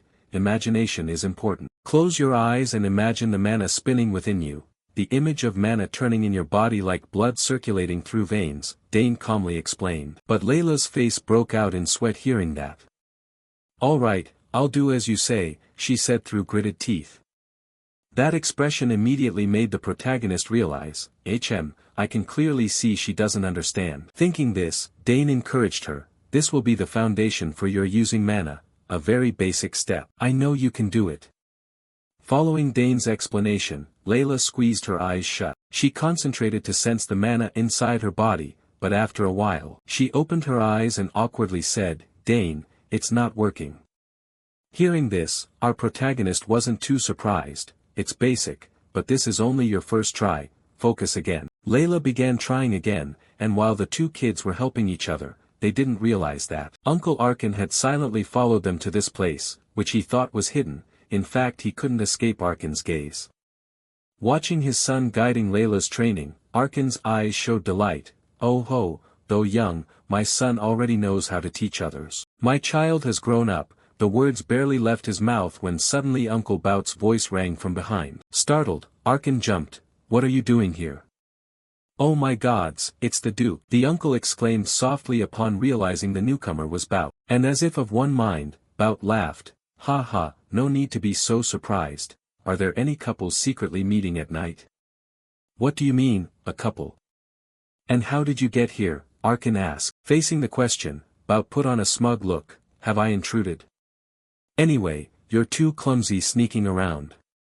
Your wife was a legendary assassin of the Empire, yet you learned nothing from her. I've done my best, Arkin sighed, having realized Bout had discovered his furtive actions and followed them. Back to Bout, he offered his friend some advice. If the lord of an estate goes around spying on others, people will gossip about him, old friend. Startled by this, Arkin protested, spying? I only followed my son. Oh, you're like that too. I'm following my daughter, Bout said with a smile. Arkin could only sigh across from him. I have no right to say this, but you're a hopeless father. Putting that aside, because like attracts like, they then watched the pair in front of them with interest. You just noticed? Let me see, then. From their viewpoint, Dane raised his hand and channeled magic into his space ring, immediately producing a ring of green light before him. Seeing that, Layla's eyes lit up. You have a space pouch like that? Ah, yes, my sister made it by hand and gave it to me for my birthday, Dane explained. Hearing this, the girl's face went blank. Oh my, I'm so jealous. My brothers haven't paid attention to me since they went to the academy. At that, Layla noticed Dane pull a mirror from the space ring and asked curiously, why use a mirror? I bought it because I needed it, Dane replied. What, really? Layla asked. Seeing the confusion on Layla's face, Dane quickly explained, imagining something is easier if you look in a mirror rather than relying solely on imagination. Really? Layla said blankly at hearing this for the first time. Okay, stand before the mirror and look at your whole body. Dane nodded. Hearing this, Layla's face showed curiosity as she slowly stepped forward. All right, let me try. She looked at herself in the mirror, closed her eyes, and began to sense the energy inside her body. Dane nodded in approval. She's taking it quite seriously. Back to the two fathers hiding at a distance, even if dim-witted, they both realized one thing. Layla seemed to like his son, Bout remarked. Really obvious? Arkin asked. Of course she isn't usually that open, the uncle said solemnly. Arkin was a little surprised by that remark. Has something happened? She's normally a bright child. Hearing this, Bout's expression suddenly grew a bit somber as if recalling something. Only on the outside, I'm not so sure about the inside. After her brothers left for the academy, her mother became bedridden and could no longer be with her like before, which made it hard for the girl to open up to others, he said sadly. Is that so? Dane sighed at the situation. Then Arkin looked at his friend with confusion. If he understood the girl's circumstances so well, why did he treat his own daughter coldly? In response, Duke Bout looked thoughtful. Did you notice? I have my reasons. When I raised my sons, I paid them a lot of attention, and when they grew up, they were spoiled. Hearing him say this, Arkin quickly cautioned, hey, don't lump Layla in with them, she'll be hurt. No wonder she asked Dane for help, Arkin complained. You still nag like before, huh? Bout grumbled. What? When was I like that? Arkin exclaimed, startled. Putting that aside, then Bout looked at Arkin expectantly and said, well, will you send your son to the capital? Or would you prefer to leave the boy at the Duke's estate? Turning to Arkin at the question, the uncle glanced at his son standing ahead. At that moment, under Dane's guidance, Layla had successfully sensed mana. I did it, I'm successful, right? She said happily. Yes, you did very well, Dane nodded in praise as he watched the two kids. Arkin couldn't help but smile and said, I let Dane decide for himself, like Arabella and Claire. However, if Dane wants to go to the capital, I will certainly do as you say. Oh, it would be wonderful if you could visit too, Bout cheerfully suggested. What? You want to spar with me all day long? Arkin cried out. You're sharper than before, huh?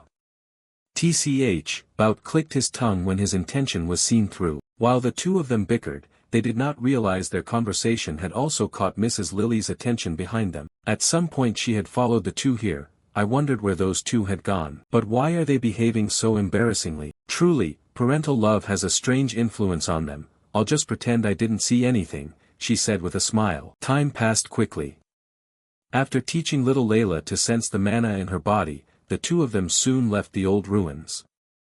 As they walked, Layla didn't forget to thank Dane. Thank you, Dane, you really are a genius. I've heard people call me a genius, but compared to you I'm not that talented, she exclaimed, seeing what a real prodigy was like. Meanwhile, hearing her, Dane encouraged her, this is only the beginning, you'll definitely grow stronger. As he spoke, the boy looked left and right as if searching for someone. Those two have slipped away quietly. Dane seemed to notice he'd been followed by two fathers. Back to Layla, unaware of this, she glanced and asked after Dane finished speaking, you're going to the academy too? That's where all the Empire's geniuses gather, Layla said with anticipation in her eyes. Dane didn't seem to notice and shrugged casually, well, I don't know yet. Do I have to go? I can train on my own to become stronger. Hearing that, unable to contain herself, Layla turned to enlighten Dane. You idiot, schooling isn't everything, it's where nobles form circles. You must go if you want to build connections from a young age, she shouted. Seeing his friend lecture like an old man, he could only scratch his cheek awkwardly. Haha, for a 7-year-old she's pretty savvy about how the world works. Thinking this, although Dane knew Layla meant well, his answer didn't change. I know, but right now I'm not interested in attending the academy. There are mountains of unread books in the library, and I still have a lot to learn from my parents, he said. Hearing this, Layla didn't give up persuading him. That's true, but don't you want to play with other children?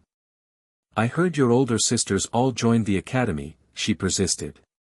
Dane murmured inwardly and nodded in agreement. I'll consider it later if I decide to go. Tell me if you want to go, okay? Layla urged. All right, Dane replied. Then, as if trying to entice him, Layla began to promise, when you come to the capital, visit my house and watch me practice. Promise? Definitely, I'll send you a letter if I come to the capital, Dane affirmed firmly. Layla, as if remembering something, turned and asked, Hey, Dane, when will you tell me your request? I'll tell you when I get to the capital, Dane smiled. What? Layla exclaimed in surprise. Time passed quickly, Dane's string of birthday celebrations finally came to an end, and at that moment, Duke Bout's carriage departed from the Soger's family estate. We're leaving now, they announced. Watching the carriage depart, Dane also noticed the small box with the pretty pattern in his hand and recalled earlier memories. This was the gift the Duke Bout gave him before leaving. What's this? Dane asked. It's a birthday present for you, hope you like it, Bout said with a smile. Just from looking at the pattern on it, Dane guessed it was something extremely expensive. Turning to Bout, the uncle explained further, the Thermion emblem stands for vengeance, the sword, and the blacksmith. The Thermion history began with our ancestor, a blacksmith. Thanks to him, our clan obtained the best forge in the empire. No, better to call it the best forge on the entire continent. All the weapons made by House Thermion led the empire, they were all forged there, Bout said proudly. Without needing much introduction, and with the knowledge Dane retained from his previous life, he was well aware of this. Yes, I know, there are all kinds of ores and every kind of weapon and mysterious artifact forged on the continent there. This emblem identifies someone of honor and skill, Dane thought, and as he predicted, Thermion then explained its use. If you bring this emblem to the forge and show it to them, they'll craft a weapon to your specifications. Behind them, Arkin and Lily couldn't hide their astonishment at this. Oh my, what a precious gift, isn't this something even the royal family covets? Arkin exclaimed, his face breaking into a sweat as he realized its value. However, to Bout it didn't seem so priceless. Before leaving he also ruffled Dane's hair and advised him, grow up well and help your father, he said. Thank you for the gift, your grace, Dane hurriedly replied. Up ahead, little Layla smiled and waved goodbye to him. Returning to the present, seeing his son's contemplative posture, Lady Lily sat beside him and patted his shoulder comfortingly. Are you sad to say goodbye to her, Dane? Hearing his mother's words, Dane answered with a soft, sad voice, yes, very sad, she was my first friend. I'll see her again when I go to the capital, be more handsome and give her a shock, Lily said excitedly. Hearing this, Dane began to perk up, though he couldn't stay here forever. I'll meet her when I visit the capital, stay healthy, Layla, Dane murmured to himself. Back to Uncle Bout's position, sitting in the carriage, he suddenly had a thought. Strange, every time I look at Dane, he reminds me of that boy. The warrior named Argrick, given his talent as a rank 3 fighter at such a young age, if he had lived he might have become a rank 6 knight of the Empire. Draenic, Dane, I want to see you grow up quickly, the uncle said in a voice full of expectation. Time passed quickly. A few days later, back at the Soger's estate, Dane finally had time to check the 2 gifts from his sisters Arabella and Claire. Looking at the manna egg before him, Dane muttered that he fed it manna every morning and night, but it was still too early for the egg to hatch. Ah, a familiar mysterious egg, even though he's not a summoner. If you feed manna to an egg marked by your own bond as its master before it hatches, when it does hatch you can permanently control the summoned creature that would otherwise only be usable temporarily. Thinking of this, Dane stroked his chin thoughtfully.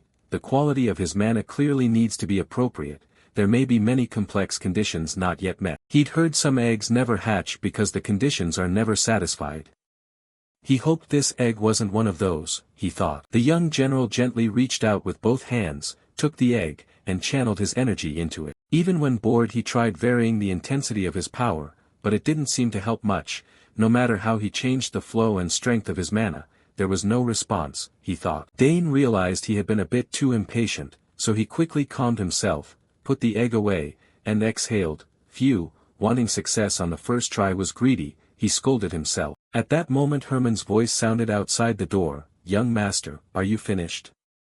Oh, it's Herman, I'm coming. Dane replied and hurried toward the door, but just then the egg behind him emitted a faint glow and stirred slightly, causing him to stop in his tracks. He hurriedly turned back to check. Did I just hear something? He said, staring at the egg. At the same time, the steward Herman, hearing the noise, rushed inside. Young master, what was that sound I heard? Wait a moment, let me check the egg first, Dane said. He widened his eyes to inspect it, but then his face filled with disappointment. There was nothing different. Was I mistaken?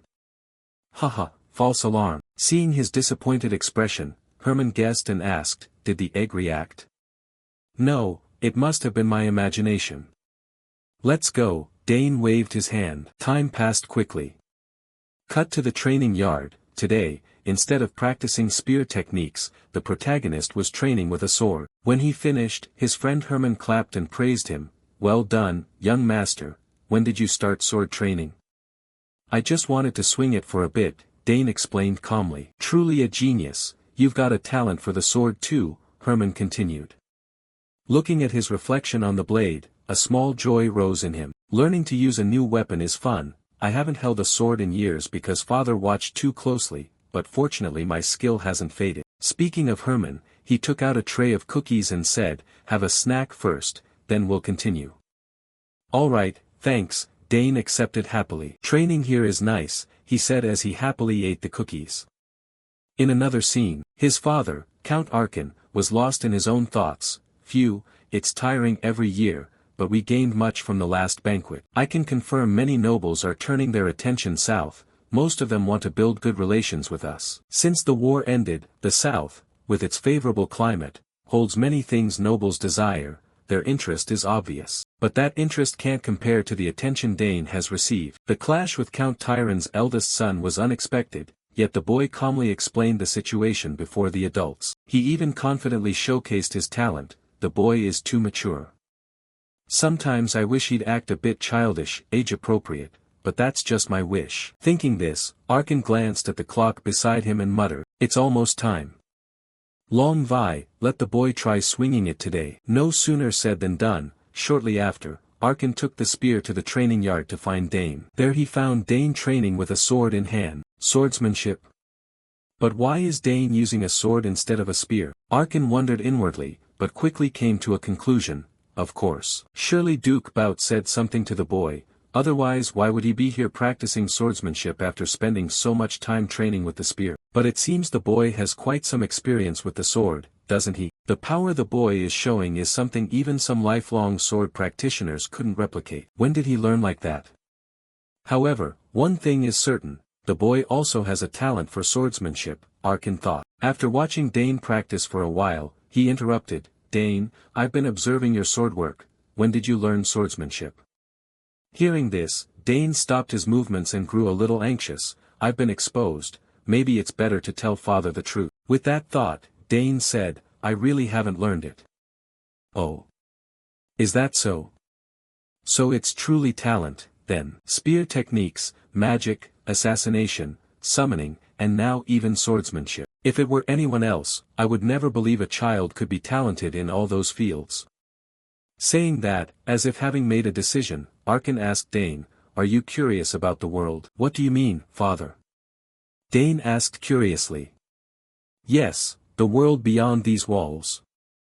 I think this territory is too small for your talents, staying here would be a disadvantage for you, his uncle candidly shared. This made the protagonist across from him fall silent for a moment. It seemed he realized he couldn't be kept here forever. After thinking, Dane continued, I'm not sure, but I'm a little curious. Hearing Dane's reply, his uncle smiled gently and said further, "That's good, now we need to prepare you to step out into the world." "Really?" Dane asked curiously. "Of course, though I'm a bit reluctant, I must grant my son's wish. And today I brought you something a bit special," he said, planting his spear firmly on the ground. "Do you recognize it?" "It's the long vi that reacted to you on your first birthday," Arkin added. This made Dane vaguely recall the weapon. "Right, I remember, it reacted to me. Here, try holding it," Arkin said as he handed the spear to Dane. And the moment he touched the long vi spear, instantly, our protagonist felt a surge of power erupt within his body. "Amazing, there's so much power here," Dane thought in awe. Meanwhile Arkin smiled, stroking his chin. "It reacts even more violently than when the boy was younger. No one can say it's because of me anymore. I need to, no, I will make his talent with this spear shine the brightest on the continent," he thought. A burning feeling rose in Arkin as he stepped forward and patted his son's shoulder. "I'm thinking of at least helping you master the spear before you go. So prepare yourself, Dane. One day this spear will be yours. Until then, become strong enough to wield it with pride." "Of course, father. Rather than the long vi owning me, I'll work hard to follow your teachings with pride, sir." Dane's affirmation made Arkin burst into laughter. "Haha, just as I expected from my son. All right, then let's begin." Time passed quickly. After a tiring training session with his father, Dane listlessly returned to his room. He stared up at the ceiling and mused, the world outside. "I've always been curious about it, even in the days I struggled on the battlefield. In my previous life I was Argric. All I knew was war, packing up camp, maintaining weapons, eating bland food, and heading to the battlefield. The only ways to escape were for the war to end or to die on the battlefield, only those two options. I couldn't even imagine what life outside the battlefield would be like. But as Dane the situation was entirely different. I don't know how my talents will be used, how the world will receive me, or what I can do in this world, but I have the chance to go anywhere, and do anything. For a moment, I just wanted to stay here and enjoy the warmth of this place, but thanks to my father's words, my thoughts changed. All right, it's time to step outside, Dane blurted out, and Mrs. Lily, who had just arrived, heard him. So you've made your decision, my son, she said, startling Dane a little. Mother, when did you come in? Don't worry, so you were lost in thought and didn't even hear me knock, she said with a faint smile at her son's concentration. Ah, I see, Dane said embarrassedly, turning to Lily. Not minding Dane's distraction, she asked, I heard from your father that you get lost in thought. Are you curious about the world beyond our lands? Hearing the question, the young man's expression began to change and he bowed his head slightly. Yes. Father said it would be a waste of your talents to stay here, and after thinking, I'm curious about the world outside too. I'm sorry, Mother, he said in a voice as if he'd done something wrong, and at that expression, Mrs. Lily sat down, gently stroked him, and comforted him. There's no need to apologize, Dane, but your two sisters are no longer here, and if you leave too. Dane stammered, I'm fine, your mother understands you, Dane. I know how great your talent is. Even if you don't want to go, the outside world will still call to you. If you could stay with your mother longer that would be wonderful, but what world would allow you to do that? So go and do what you want to do, Dane. Faced with his parents' advice, Dane finally felt firmer in his resolve and added, Yes, Mother. Even if I leave this home, I'll visit often and tell you about what I see in the world. Thank you, son. Then it seems we must prepare to send you out into the world, just like your father said. She said calmly. Prepare? Dane asked. I intended to teach you espionage and train you slowly from there, but it seems you'll also have to learn how to set and avoid traps, Mrs. Lily said with a smile. She'd waited a long time for this day. Only Dane felt his idle days were ending. Oh no, I'll have to learn special lessons from my mother too. And the skill to dispose of corpses as well. Oh right, you also need to learn human anatomy, Lily added. Oh my God, I'll be exhausted before I even go out into the world, Dane grumbled inwardly. Anyway, Mother will teach you many things, Mrs. Lily summarized. Yes, Mother, I will try my best, Dane said confidently while reflecting that his parents' special lessons were taught with love. That's right. If I want to step into the outside world, I must prepare well. The southern region of the Arabella Empire, the Sogur's territory, with its warm climate and abundant natural resources, had become a key region for the Althean Empire so they wouldn't be drained during the war. And thanks to the rule of Count Sogurs, this land remained stable, and after the war ended, the remaining rebel remnants were captured, and finally the era of peace that felt like it would last forever had returned. Up on some street inside the territory, two women in their 20s walked side by side, chatting. "Have you heard the rumor? They say young Master Dane stopped by some shops." "Really?" the companion asked. "It's true, he came and bought something. I heard the shopkeeper's daughter even fainted that day." "Oh my, the rumor was true. I hear he gets more handsome by the day. I'd love to see his face once." "It seems he doesn't have a lover yet, right?" The girl in the purple dress spoke and began to fantasize, startling her friend. "What? Are you crazy? Wake up, he's only 14, her friend shouted when she saw her companion start to drool. It seemed a baby heartthrob hunter was about to be born. To respond, the young gossip also revealed what she'd heard. "From what I hear, he doesn't look 14 at all, people say he's as tall as a count already." "Wow, could it be that the countess is tall too? No wonder jealousy runs high. He must look like he's 20, platinum hair and blue eyes." "My heart would stop if I saw him gone," the purple-haired girl said, her eyes lighting up like car headlights. Her brown-clad friend, having heard so much, showed a hint of expectation. "Next time he comes, I must see him. I wonder when he'll appear again. Apparently he often visits that shop." "Oh right, I remember, the forest guard told me about it," the brown-clad girl added. "Really? Then meeting the guard first would make it easier to get there." "Huh. You actually plan to do that?" the brown-clad girl exclaimed. Cut to the outskirts of the territory, inside a pine forest. This place, filled with ancient magic, was called the Apocalypse Forest. Dane was carrying out the escape task his mother assigned. He wore a blue cloak and moved carefully through the forest with his spear. He took out a piece of cloth and waved it before him to test the wind, saying, "The wind is from the south. I've seen Cheryl spiders here before, so I must head west," he said. He put the cloth away and thought, 3 hours, I must get out before sunset. With that, Dane quickened his pace, leaping between the branches. One of the most important rules for an assassin is not to be captured by the enemy. Within the allotted time, Dane had to avoid the nets and traps his mother set and escape this dangerous forest. Back to the story. At this moment, Dane landed in a clearing. He inhaled the air and mana around him, held it for a moment, then exhaled. After hiding and blending into the surroundings, hidden traps placed in unexpected spots would appear, as is happening now. Thin, almost transparent threads were everywhere. It seemed that if he touched them, the traps would trigger immediately. This was the most basic yet dangerous mechanism.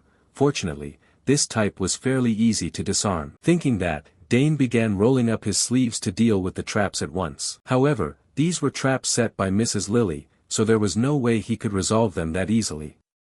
At that moment, strange noises began above Dane, catching his attention. Only when he looked up did Dane realize, without knowing when, there was a group of giant squirrel rat monsters on the branches ahead, staring at him hungrily. Then one of them shouted and lunged at Dane. Its cry seemed to signal the rest to rush forward to get a taste of his blood. Seeing such ferocious monsters, Dane instinctively took a few steps back. "Oh no, it's a pack of Ruzult. I didn't expect them to show up here. They charged forward at a terrifying speed, we must quickly deal with them." As he thought that, Dane reached for the spear beside him to fight back, but then his movement suddenly stopped. "Wait, if I touch those traps it will be even more dangerous. There's no choice, I need to get out of here for now." Thinking that, Dane lost his urge to fight the monsters. He immediately grabbed his spear and bolted. The squirrel rats chased after him relentlessly. While moving, those stupid monsters collided with countless thin strands of web in the air. That triggered the traps Mrs. Lily had set. The moment some threads snapped, the walls on both sides of the forest erupted with the whistling of flying spikes. Before the squirrel rats could react, their bodies were perforated like honeycombs. Seeing them so miserable, Dane paused, unsure whether to feel happy or sad. "Huh, they fell into the trap, I handled them without lifting a finger," Dane muttered to himself, before he noticed that one squirrel rat had miraculously survived the rain of spikes and was now recklessly charging at him. Although surprised it was still alive, Dane quickly dodged to the side, avoiding the creature's attack. It's fast, the protagonist thought inwardly. When its attack failed, the squirrel rat dug all 4 claws into the ground to anchor itself. At the same time it opened its mouth and spat out a layer of brown-red bone blood something, whatever it was. The protagonist grew alert, whatever it spat was surely dangerous. Dane reminded himself of that, then spun his spear in his palm like a fan, sweeping away the orange mist. However, being held up by such a small monster annoyed him.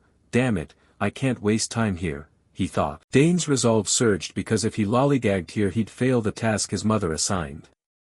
With no other option, he launched himself to send the monster to its end. The squirrel rat also lunged for Dane's blood, and the two charged straight at each other. After a few slicing sounds, Dane used his spear to cleave the creature's body in two, perhaps out of irritation at being blocked. He then swung his spear backward once more, slicing its head clean in two. Time passed quickly until late afternoon.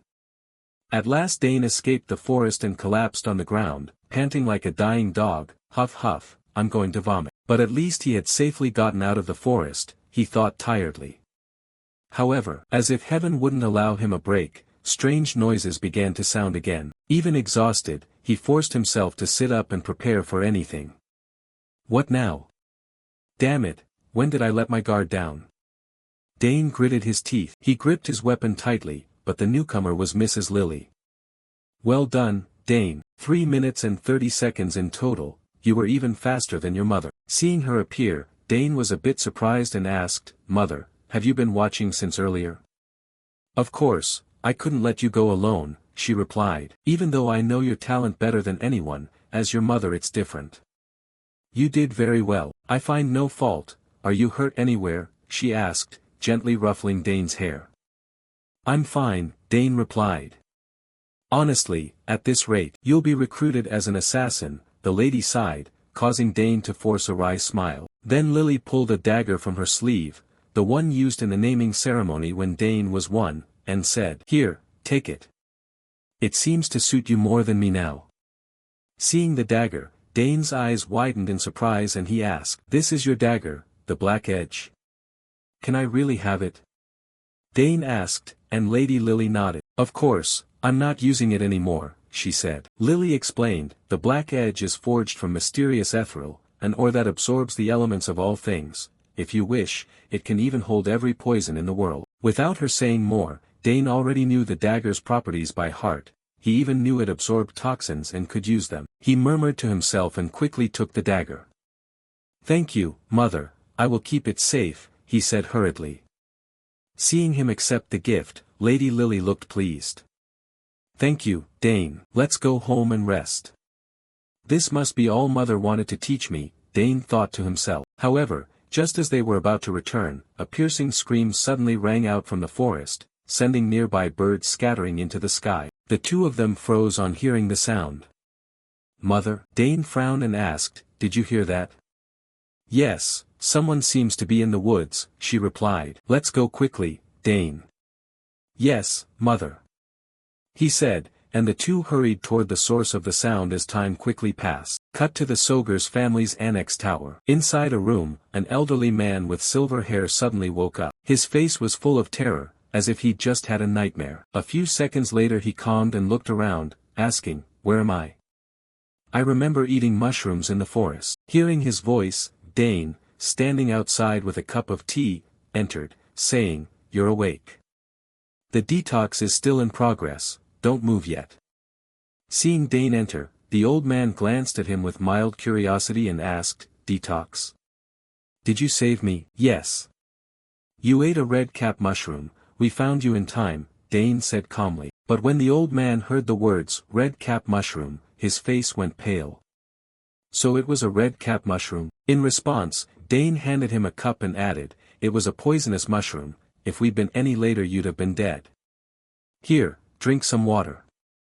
Thank you. The old man reached out to take the cup, and immediately gulped it down. Observing his demeanor, Dane began to suspect, the belt bore the emblem of the Nixian magic tower, he wasn't an ordinary man. Without the Black Edge, I wouldn't have been able to save him, Dane thought. Returning to the old man, after drinking, he turned to ask, Thank you, where am I?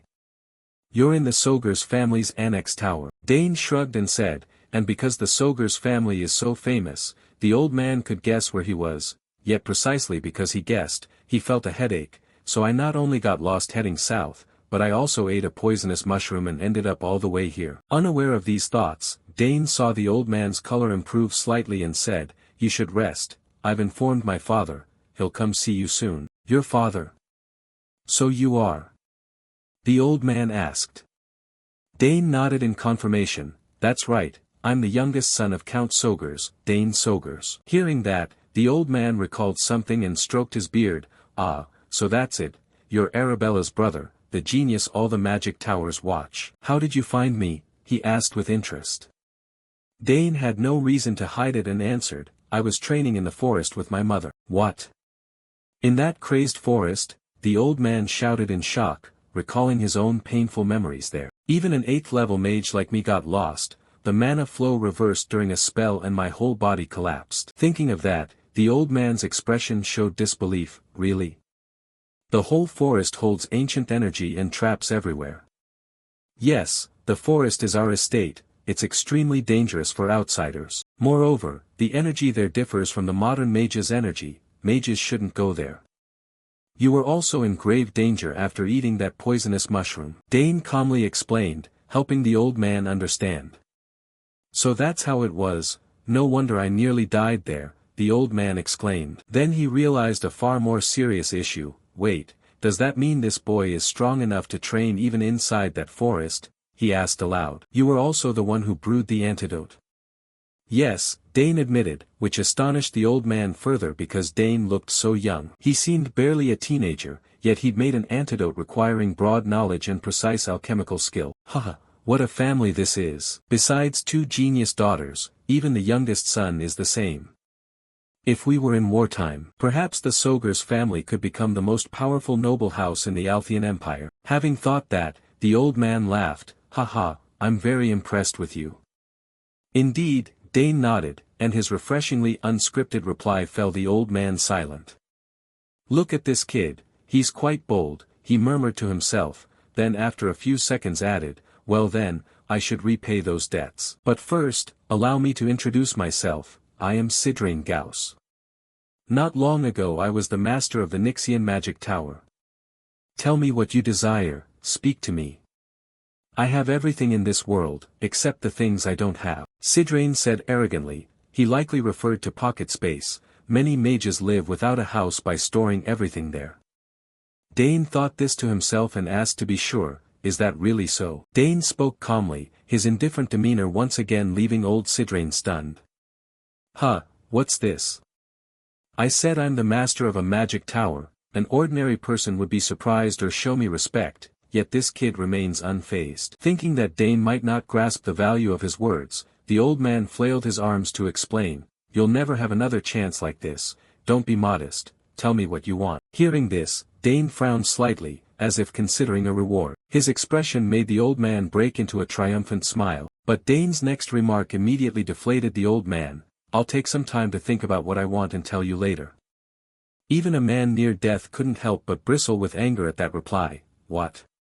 He doesn't care at all. What kind of brat is he? Ignoring his attitude, Dane left once his business there was done. "Then rest well," he said. Dane spoke and quickly exited the room. Behind him, old Sidrain remained bewildered, still not understanding. "Ha, he's the first to treat me that way," the old man said with a foolish laugh. Before making an important decision, he thought to himself, "I planned to stay a day or two and leave, but no, I should stay to investigate that interesting fellow more thoroughly." Time passed quickly. Cut to the training yard. After finishing practice and while resting, Dane told Herman beside him about finding Sidrain in the forest. When Herman learned the man's identity, he couldn't hide his astonishment. The master of a magic tower? He must be outstanding in magic. "Certainly, based on what I heard, he's an 8th level mage," Dane nodded. 8th level? Higher than Miss Arabella? Herman asked. Hearing this, Herman grew excited. "Young master, that means a very powerful person owes you. Magic towers function like independent territories on this continent, they're like nations," he exclaimed, while Dane himself found his luck hard to believe. Who would imagine he'd be connected to someone so influential? Turning to Herman after congratulating his young master, the man wondered why the tower master had been wandering in the forest. Dane, practicing his sword, answered, "That place isn't an ordinary forest, mages treat it as a forbidden wood, they call it the Doomsday Forest." On hearing the name, the steward understood some of its horror and clicked his tongue. If it's the Doomsday Forest, even mages face trials there.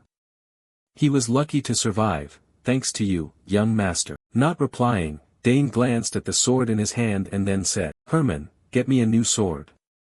All the ones I'm using are too short and light." Startled by Dane's complaint, Herman turned to inspect the swords on the rack and said, "So that's it, those were all damaged swords the Count brought back from the war. No wonder. I'll prepare a longsword for you so you can train tomorrow." Seeing he couldn't get a new sword immediately, Dane accepted it. "Thanks. I'll finish today's practice with this sword," he said. He then remembered the gift Duke Bout had given him years ago. "Ah, come to think of it, I already have that. The seal Duke Thermion gave me, 7 years have passed since then. If I ever go to the capital, I'll be sure to visit him." After finishing today's training and returning to his room, Dane met his father, Arkin. "You trained hard today," his father remarked. "Yes, father. I thought you had business to attend, you're home early?" Dane asked in surprise. "Things finished sooner than I expected, and I had a reason to return home urgently," Arkin said with a smile. Dane immediately guessed why his father had rushed back. "Is it because of the master of the magic tower?" Dane asked with a smile. His uncle admitted and mused, "Perhaps, who knows, he might be able to help Arabella. He could even be a good mentor for her." Back with Dane, hearing his father's words provoked some unpleasant images in his mind, but he thought, "Father believes the tower master can help Arabella, though I'm not sure the man could tolerate her temper, look how decisively she punched that senior." Dane worried inwardly. Unaware of this, Count Arkin patted his son's shoulder and praised him, "You saved another life, well done, Dane." "I'm just doing what I should," he replied modestly. "Not everyone could do that, what you did was truly wonderful," Arkin remarked. After that, as the two of them walked together, Dane recalled something and asked, "So my 2 sisters couldn't come this time, father?" Hearing this, Count Arkin replied regretfully, "About that, it's so hard to see my daughters these days. Arabella just finished an extended term and is choosing a magic tower to join, and I heard Claire received an invitation to an appointment as an assistant professor from her teacher." Seeing both sisters achieving their own successes, Dane felt happy for them. "They're both very impressive," he nodded. "But I have high hopes for you too, who knows how the world will treat a talented child like you," his uncle wondered. "I don't know either," Dane shrugged, which made his uncle laugh. "Just thinking about how he surprised Bout already amuses me," Arkin said cheerfully. Hearing Bout's name, Dane also felt a bit excited. "Duke Bout Thermion, one day I'd like to spar with him in swordsmanship again. By the way, I wonder how Layla is doing. The last letter I received from her was a year ago. I'll probably find out once I go to the capital." Time passed quickly. A few days later, old Sidrain was shouting, "What? I'm not fully recovered yet. I'm going mad being stuck in this room so long." The doctor-like man, exhausted by his complaints, had to accept it. "Then please don't go far, and temporarily you are not allowed to use magic." "Not allowed?" Sidrain barked. For a mage like him, being forbidden magic was like a drug addict without drugs. The doctor, fearing Sidrain wouldn't grasp the seriousness, reminded him, "Yes, the flow of your magic hasn't purified yet, and we haven't fully neutralized the poison in your body, so you'll have to wait a bit longer." Hearing this, though eager to use magic, the old man wasn't stubborn and accepted it. "Well, I suppose that's that. It's been a while since I've not used magic, consider it a change of pace. But I can't stay here much longer, let's go out," he said, jumping up excitedly to explore like a child, making the doctor sigh, "You don't even know the way around here." Ignoring the remark, Sidrain slammed the door shut. This made the doctor suddenly uneasy. If the old man caused trouble, he'd likely be the one punished, he thought to himself. Cut to a corner of the estate where the maidservants gathered and whispered, "There are only 2 kinds of mages, the genius on the left and the lunatic on the right. He's gone up and down the floors dozens of times, and now he's been admiring the flowers in the backyard for hours. But he's supposed to be the strongest among the mages, right? So what, he's clearly gone mad. Miss Arabella deserves a normal life," the murmurs began. And just as they said, for some reason, old Sidrain was sitting, gazing at the meticulously tended roses before him. "I'm really curious," he said. "I wonder who created this garden. I hadn't expected these flowers to hold such extraordinary magic," the old man pondered. At that moment, Dane approached and greeted him. "I dropped by to see how you were, couldn't find you, so you're here after all." Hearing the familiar voice, Sidrain turned and replied, "Haha, did you think I ran off somewhere? Someone told me to stay here until I'm fully recovered," he explained. "Indeed, that's what I wanted too," Dane said with a smile. Looking back at Sidrain and glancing over the peaceful surroundings, the old man's spirit seemed to be healing too. This really is a good place for rest and recovery. Now I can see why nobles head south for the season. "Yes, this place is wonderful. I'm a bit sorry to leave so soon," Dane nodded in agreement. This information made Sidrain curious, and he asked, "What? You're about to leave? Where are you going?" Answering frankly, Dane said, "Not far, I plan to go to the capital." "Oh, the capital? Then you're likely heading to that academy, right? And your sisters are at the academy too, aren't they?" "Yes, they'll have an easy life there," Dane said with a smile. "By the way," Sidrain began to study Dane with curiosity, "your sisters are so renowned and extraordinarily talented, so I wonder how capable this boy is. Should I test him?"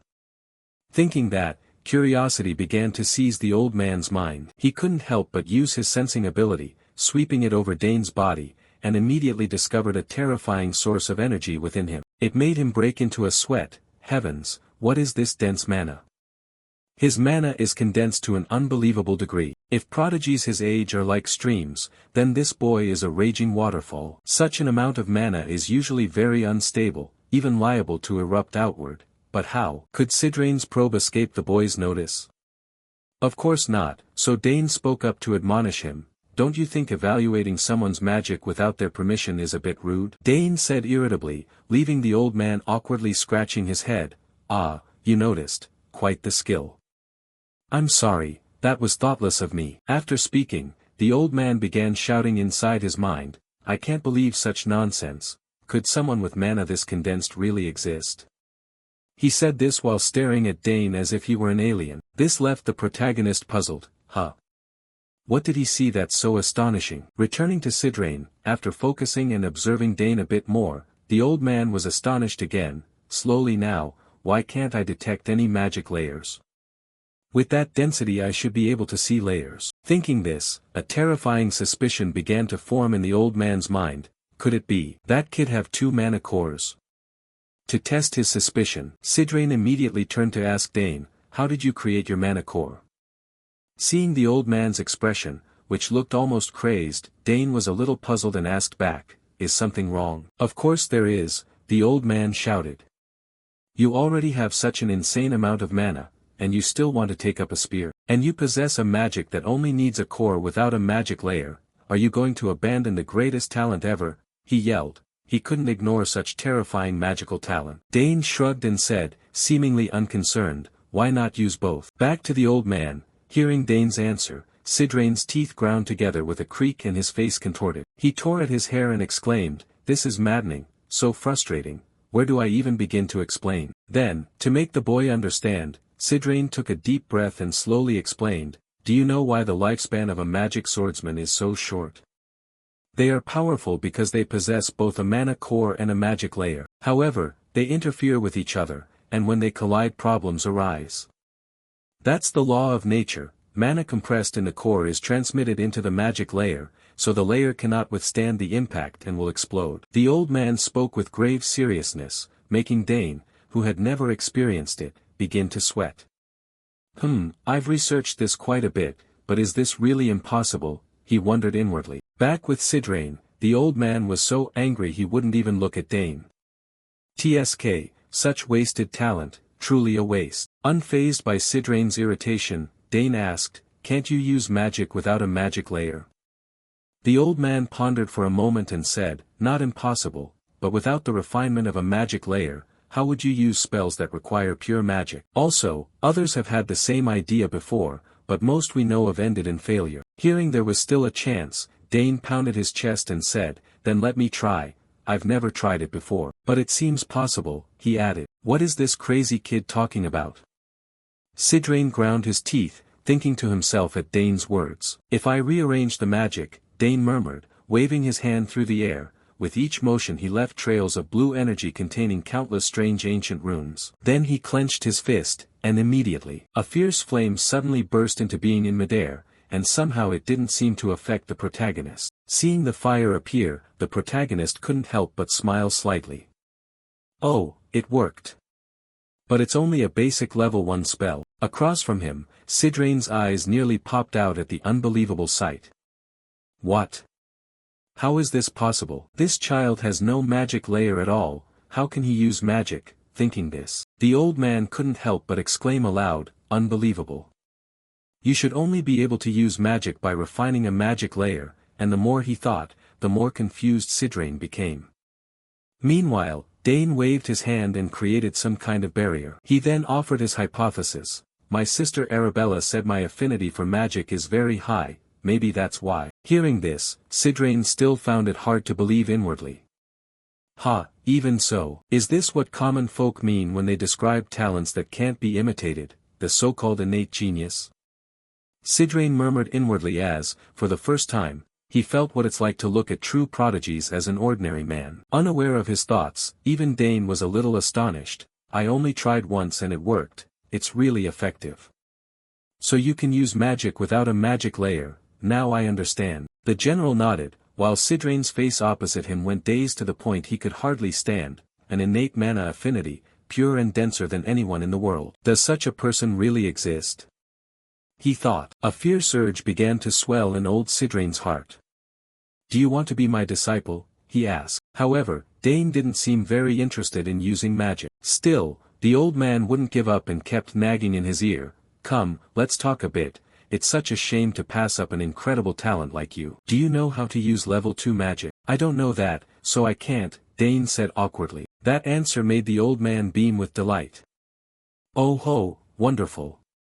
If you become my disciple, I'll teach you level 8 magic. Before the old man finished, Dane coldly refused, no, thanks. I won't take that. Seeing himself, the former tower master and an 8th level mage, repeatedly rejected by this brat, Sidrain's anger reached a peak, his pupils went white and he ground his teeth like a mad dog needing a shot. Fortunately, before he could lunge and strike Dane, the cheerful voice of Count Arkan rang out, ha ha, I didn't expect you'd be so close with my son. Father, Dane greeted as he saw his father approach. So, son, what are you two discussing? Arkan asked. Now annoyed, Dane said, he kept insisting I become his disciple but I refused. As Arkan spoke he glanced at Sidrain with a knowing look. This made the old man a bit embarrassed as he turned to persuade Arkan since he couldn't convince Dane.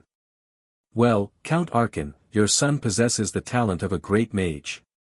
Is that so? The uncle chuckled calmly, for he knew his son's talent far better than this old man. Back to Sidrain, as if fearing Arkan wouldn't believe him, he patted Dane's shoulder vigorously and asserted, he may be greater than I imagined, he can even use chain spells without any magic layer. Hearing this, Arkan's expression shifted and he turned to ask his son to be sure, no magic layer, really, Dane? Yes, father, the naive young man replied. I'm pretty sure he has no basic magical knowledge at all, Arkan said with a laugh, which makes his talent even more impressive, Sidrain added, and with that compliment, Arkan gave him the label of having a good eye for people.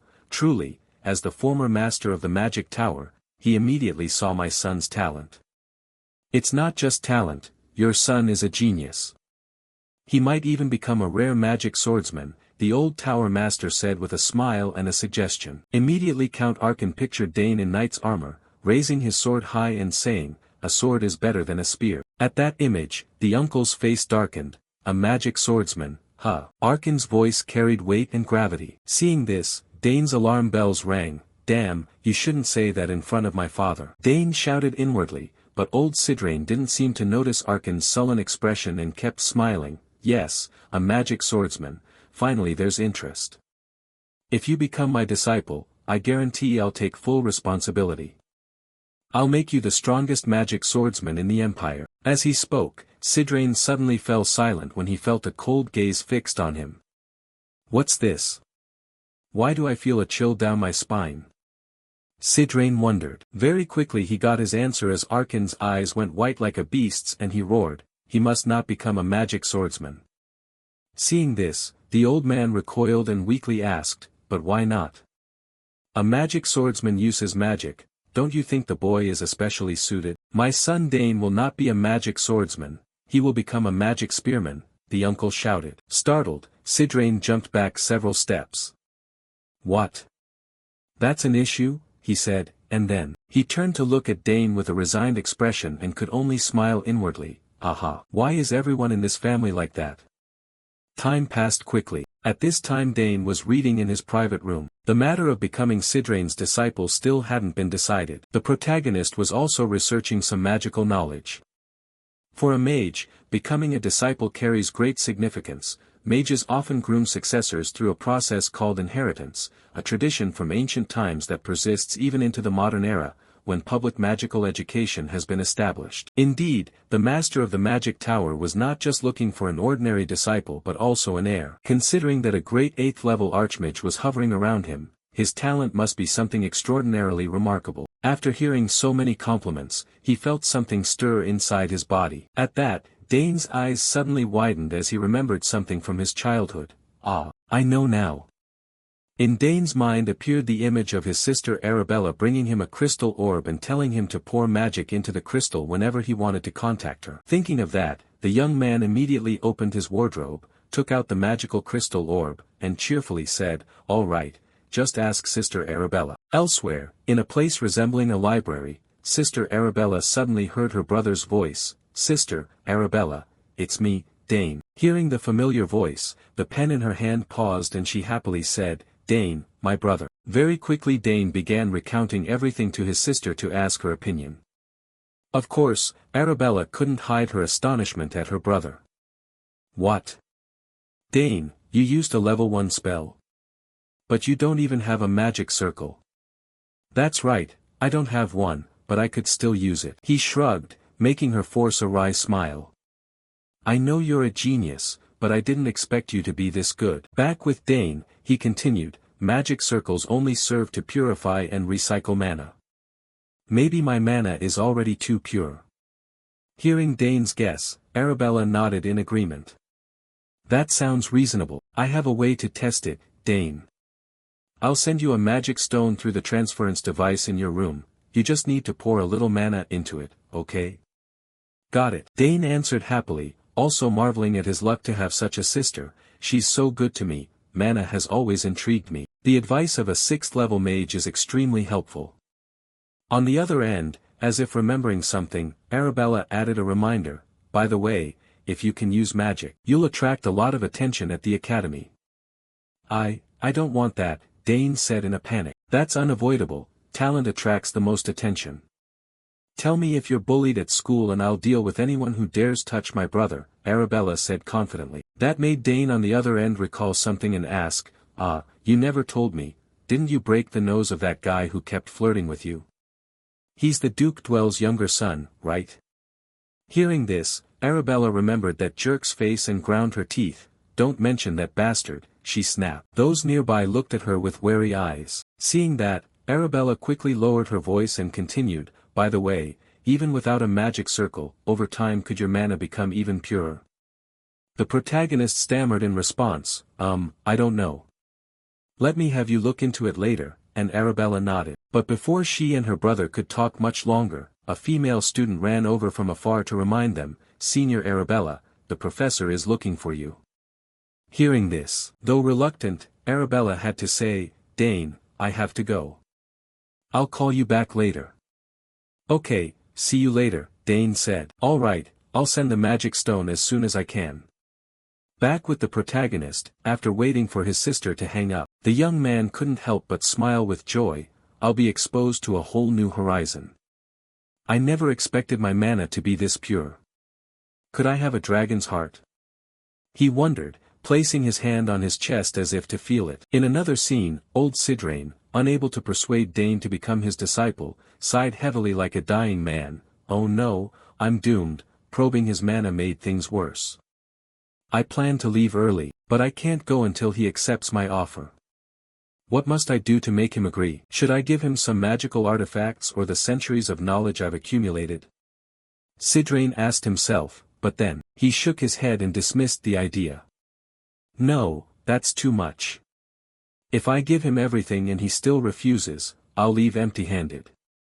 The more he thought, the grayer his hair seemed to become. At that moment, Dane's voice suddenly sounded outside the door. Are you in there? It's me, Dane Sogers. Seeing Dane come to him, a spark of hope lit in Sidrain's eyes. What's he here for? Did he accept my offer? With anticipation on his face, Sidrain said, come in. Hearing that, Dane opened the door, stepped in quickly and said, good, you're here. I have something to discuss with you. Oh. What do you want? The arrogant old man replied. Looking at Dane's demeanor, he immediately assumed Dane had come to ask to be his disciple and smiled triumphantly. Haha, I knew it, you must want to become the disciple of a great 8th-level mage like me. The old man chuckled with satisfaction, but before he finished laughing Dane bluntly corrected him, no. At that, Sidrain's smile vanished and he clicked his tongue in annoyance. Humph, then what did you come for? Didn't you say you weren't interested in magic? It's not that I'm not interested in magic, Dane shook his head. Then why don't you want to be my disciple? Do you already have a master? Sidrain asked, but Dane shook his head a second time. No, I don't have a master either. Hearing this, even a saint would feel a bit irritated. Damn it, is this brat playing with me? If not, then what on earth did he come for? Sidrain ground his teeth, and of course Dane had no time to chat idly with the old man. I don't know how to advance to the second tier. It's hard to have my eldest sister teach me because she's far away. After all, the best way is to learn from you, Sidrain. You still owe me a life. With that in mind, Dane wanted to take advantage of that favor and said, I don't just want to be an ordinary mage. Across from me, the old man made an association and said, what? So you want to become a magic merchant? No, I'll become a mage, merchant, assassin, and summoner. The young man rattled off a long string of professions, leaving Sidrain's mouth agape. What? That career actually exists, he scratched his head. But that's not all, oh, and a swordsman too, Dane added, and Sidrain could only shake his head at that profession. How absurd, it's hard to say. You still decide to refuse me even without knowing this is your only chance. That's right, Dane replied calmly, and with that determined tone Sidrain fell into thought. Damn, he's too resolute. The old man muttered, but in difficult moments his mind began to spin ideas, and he thought, maybe that will work. With that thought, Sidrain slammed the table and shouted, do you want a letter of recommendation? I hear you want to enter that academy. If I write you a recommendation, you'll be admitted directly. Sidrain said excitedly, and faced with such a tempting offer, Dane also found it very appealing. This condition was extremely attractive. All right, he sighed. Very well. Now let's discuss the details, Sidrain cried. May I set conditions? Dane asked, and the old man inwardly laughed with delight at those words. He's tempted, I'll seize this chance and make sure he can't get away. Thinking that, he cheerfully said, of course, speak up. Then can you teach me how second-tier magic works? Of course I can. I understand all kinds of magic in this world, Sidrain boasted, thumping his chest. Oh, really? Then I'll rely entirely on you, the protagonist said, his voice full of expectation. Haha, it's nothing, the old man waved his hand and told himself inwardly. He's still very young, a recommendation letter or how second-tier magic works means nothing to me. Thinking this, the old man wanted to immediately showcase his great knowledge. Let's begin now. Although my condition isn't the best, it doesn't matter. Alright, let's start, Dane nodded. He's completely fallen into my trap, Sidrain chuckled inwardly, but contrary to the old man's delusion, Dane wasn't that stupid. I'll treat this as my repayment for saving you in the forest, Dane said, and Sidrain's face went blank as he asked, what? You said it yourself, you owe me your life, so I can ask you for anything I want. I already said it, Dane said with a very sly smile. The old man's eyes bulged. Wait, what about becoming my disciple? Of course not, Dane shook his head. Hearing that, No matter how slow-witted he had been, Sidrain realized he'd been completely played by Dane. I've been tricked by a 14-year-old. Thinking that, the old man's mind started working again, making him notice something special about Dane's request, and he shouted, "Wait a moment, you asked me for 2 things, but I only owe you 1 favor." In response to that challenge, Dane said coldly, I don't see it that way. First, I saved you from the forest. Second, I removed the poison from your body, and I even carried you back from there. But I didn't count that in, the protagonist confidently boasted about saving the old man, making the old man's face look completely stunned. How can this child be so calculating? Oh my back aches a little now. Sidrain sighed inwardly. In short, the experience of old age couldn't beat the passion of youth. Time passed quickly and the scene shifted to the training yard. Because Dane had tricked him into it, they were now here practicing magic, but of course Sidrain didn't intend to give up so easily. Let's see, it's fine, if I keep persuading him persistently, maybe in the future he'll change his mind. It would be a waste to pass up such a natural talent. Thinking that, the old man began instructing. The fact that he condensed a mana core before forming a circle was negligible. The important thing was that he could use magic without a circle. The method of channeling second-tier magic I'm about to explain is very complex, so countless people have given up at this step. Listen closely. As he spoke, Sidrain proudly glanced at Dane behind him. All right, Dane agreed calmly. Look at that gleam in his eyes, but I won't let you achieve your goals so easily. I'll teach you manners, the tower master yelled inwardly. Finally the lesson officially began. Second-tier magic was a completely different level from Tier 1 because you had to calculate mana amounts yourself, the density of mana lingering in the air and even your body's condition at the time. That's why most people give up learning magic. It's very complicated, the old man explained. Dane attentively took out his small notebook to copy down important points, and seeing his focused posture Sidrain felt a bit skeptical. Do you understand what I'm saying? Surely the kid will beg me to explain in simpler terms. Imagining Dane begging him, the old man smirked and said, basically it's like that. Do you understand? In response Dane nodded confidently, yes, I understand. I have a lot to learn, not only how magic works, but also things I don't yet know. Across from him, Dane's words were completely unexpected to Sidrain and left the old man bewildered. What? You really understand it all? Then explain to me the laws of how magic works. Back to Dane, upon hearing the question, he wrote with his pen while answering casually, the first law is coexistence. Mana can coexist with the physical world and other sources of mana. Through coexistence, a mage uses their own mana and the surrounding mana to cast spells. The second law is conservation. If mana gathers enough material elements, then through conservation it can utilize magic across different elemental attributes, blah blah. Hearing Dane this far, Sidrain froze like a log. Unbelievable, he fully grasped the nature of magic. And he even added his own interpretations. Most people find this boring, but he didn't seem to. How can someone like this exist? The old man thought in dismay. Then, because Dane had answered the question perfectly, Sidrain began to delve deeper into the lecture. Each rank increases magic's complexity exponentially. Instead of explaining, I'll demonstrate for you. Saying that, the old man paused and waved his hand to the side, causing his arm to be covered by bands of blue energy. Quickly, these bands wove together to form a grid-like symbol. Looking at the symbol, Sidrain turned to Dane and said, for example, this is a Tier 1 spell that can be cast using a simple law. However, from Tier 2 onward it's different. Tier 1 can't compare at all. He continued with more examples, creating larger bands of energy with countless obscure characters floating around.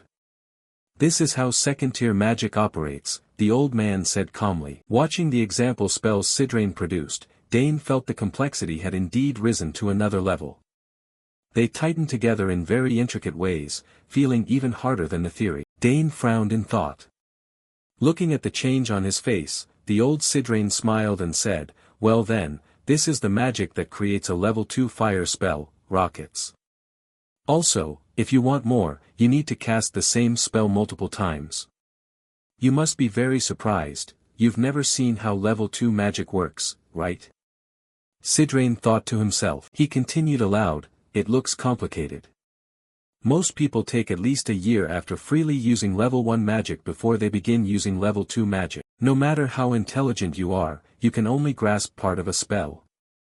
The crucial thing is the law. If you can't understand that, nothing else matters. I'll observe you for about a week and then slowly explain the techniques to you, Sidrain planned inwardly. However, he still somewhat underestimated a genius like Dane. Should I try? The boy asked, pulling the old man out of his thoughts. It'll be hard, but go ahead and try, Sidrain said casually, assuming Dane surely couldn't do it. Very well, Dane replied calmly. Then, mimicking what he had observed, he covered his body with countless gentle streams of energy. Very quickly, he successfully formed that grid-like magic. This is a level 1 spell, right? Dane asked. Yes, Sidrain nodded. He was also somewhat surprised inwardly. Ho, he can create lines with definite length and width, impressive. So that's a simple use of Tier 1. Seeing the old man confirm, he proceeded to use level 2 magic. Now I'll show you what you just taught me, he said, and the energy around Dane suddenly twisted into the exact patterns of the level 2 spell Sidrain had used earlier. At this point, Sidrain didn't know what to say about the scene before him. Really? He copied the functioning of a level 2 spell perfectly. He understood it after watching me perform it only once. Curious, the old man asked, how did you do that? When I observed, I memorized the laws and patterns. When you shape the spell in your head, it's not that difficult, Dane explained lightly. Though Dane made it sound simple, Sidrain knew exactly how hard it really was. It was beyond imagination. Even a magic prodigy like himself would need time to use level 2 spells, yet this boy could realize it without a magic layer, he thought in amazement. But the astonishment wasn't over, for the protagonist then decided to show off a little and proposed, then I'll try using the rockets. Wait, what? Sidrain asked again, but Dane had no time to repeat himself. He immediately put both hands to the sides and focused, controlling each stream of mana so they turned into beams of light that darted wildly around him. Then, from within those beams of light, 4 rockets suddenly appeared in the air. Seeing his spell succeed, Dane felt a bit pleased. Oh, seems like it worked. Looking at the youth happily celebrating his successful spell, Sidrain felt it utterly unbelievable and absurd. If I had that talent, I could have achieved the dream of reaching level 9, he wondered. After guiding the rockets closer, Dane turned and asked, am I doing this right? Ah, yes, very impressive. You learn everything I show you very quickly, the old man said. The old man coughed a few times as he spoke, while Dane himself was amazed. Yes, I'm surprised I could do it on the first try. As for Sidrain, he was now slightly fearful of Dane's terrifying talent. A world without magic layers would panic seeing him. I must hide this ability. All sorts of people would try to approach and bother the boy, especially until he becomes my disciple. I should think about how to write a recommendation to the academy, Sidrain told himself. And he continued, all right, let's move on to another spell, shall we? Yes, sir, Dane replied, and so they proceeded. Time passed quickly until evening. Now, lying in bed, Dane began to recall the moments from that morning. The magic lesson was more fun than I expected. I need to study both theory and practice carefully, but at least I can use magic. Thinking back to my previous life, I was forced to give up magic while not even knowing when I might die. Spending time learning magic was a luxury I couldn't afford. To survive I had to swing a sword. Because magic, up to a certain point, prioritizes learning theory over practice. That makes me more expectant in this life. Combining the theory I learned from my sister with my innate talent, I can show explosive growth with only simple guidance. And being taught by the former master of the magic tower, what spell will I learn tomorrow? Dane wondered. Time flew by. Half a month later, Dane and Sidrain went to see Arkan to request something. What? You want to make a magical reagent? Arkan exclaimed in surprise. Yes, sir. I don't have enough materials, so I need to go outside the territory, Dane answered. Already trying reagent making? The uncle said blankly. Beside him, Tower Master Sidrain affirmed, don't worry about the boy, he's already learned how 4th tier magic operates. Back to Arkan, although he knew his son was extremely talented, he was still amazed whenever he heard of his achievements. Isn't it supposed to take a month to finish tier 1? Information on magical reagents isn't that easy to obtain. Where did you learn it? In response, Dane broke into a bright smile. I learned by reading magic books in the library, they fascinated me. Hearing him, old Sidrain smiled too. Haha, indeed a prodigy. I never thought you'd be curious about magical reagents, many find them boring. But for you, just picking materials is fun, definitely. Opposite them, seeing their cheerful expressions, Arkin fell into thought for a moment and agreed. All right, this will be a valuable experience for you. I'll be going out, so check the territory while I'm gone. Yes, father, Dane replied. Then the three, Dane, Herman, and Sidrain, left the mansion and walked into the street. As soon as he appeared, a commotion erupted as people recognized his identity. It's young Master Dane. Young Master, he's carrying snacks. That's the new product. That silver hair looks especially handsome today. Greetings to the young noble began ringing everywhere. The protagonist wasn't aloof, he nodded and smiled at them. You all right? I'll come back for the snacks later. Nearby, old mage Sidrain stroked his beard and thought as he watched how the townspeople treated the young master. It seems Count Sogers isn't a bad man, well, judging by how he treated me, that's understandable. With that thought, he looked around at the lively scene and remarked, there are many delicious foods down here in the south. The weather is mild and the people are friendly, a sight rare in the capital. Yes, this place feels very warm, Dane replied. How much longer until we reach the magic tools shop? Sidrain asked. For a shut-in who'd lived in a castle all his life, this question stumped Dane. Well, I'm not sure, I haven't been there before. What? Sidrain exclaimed in surprise. The protagonist took the chance to turn to his steward Herman and said, please lead the way from here. Yes, young master, Herman nodded. Then Herman urged his horse forward to lead the group.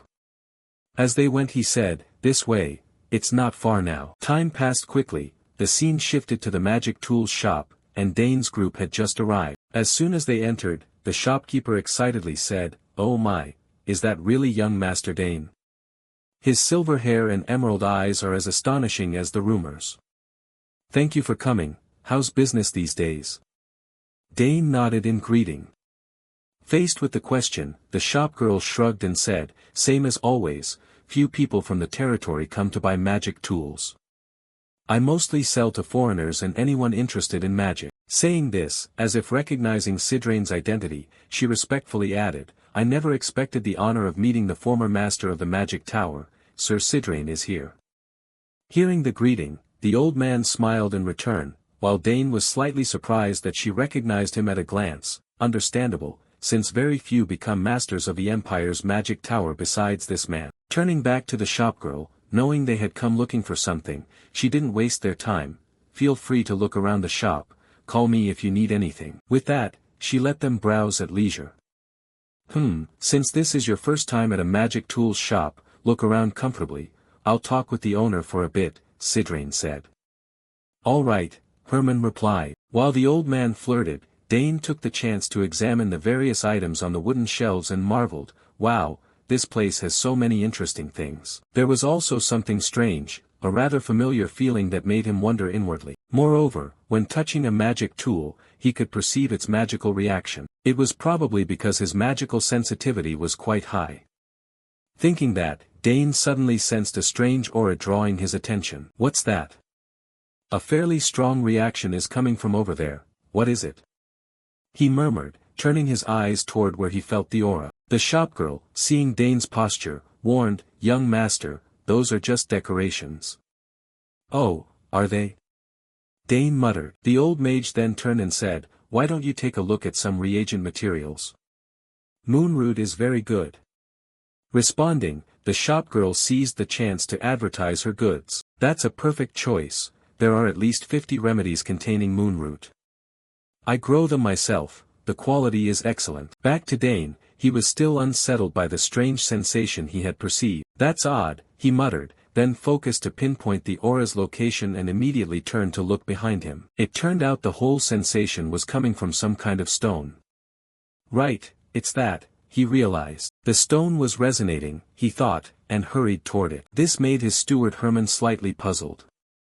Young master, what's the matter? Herman asked. I feel something from this stone, Dane explained. Seeing this, Herman glanced at the stone and shook his head. Huh, it's just an ordinary decorative piece. I'm not sure either, but this stone is really strange, Dane said. As he spoke, he reached out and gripped the stone to examine it, and very quickly, he had his answer. The more magic he poured into it, the stronger the reaction. Could it be that it only responds to my magic? Unaware of the stone's oddity, the shopgirl continued presenting her wares. Your eye is excellent, that would make a perfect specimen. Now then, give me that batch of moonroot and a few Conwell berries. May I ask what this is? Dane said, lifting the stone in his hand. Hearing the question, the shopgirl turned to look at the item and exclaimed, Where did you get that stone? What's wrong with it? Sidrain wondered aloud. No, those are just decorative pieces. She waved her hand, and at that answer Dane grew even more puzzled. Decorative? Impossible, what kind of decoration reacts to magic? He thought, glancing back at the shopgirl. For some reason, the moment she looked at the stone in Dane's hand her face began to contort. Ugh, just looking at that stone makes me so annoyed. Hearing this, the old mage perked up and asked, What happened? Were you cheated? The shopgirl sighed and said, A few years ago, some peddlers paid me with a large package. When I opened it, it was that very stone, and the man had already left. I didn't know what it was, so I had it examined, but in the end it was just a stone, nothing more. I didn't know where to put it, so I just left it there. Strange, Dane wondered to himself.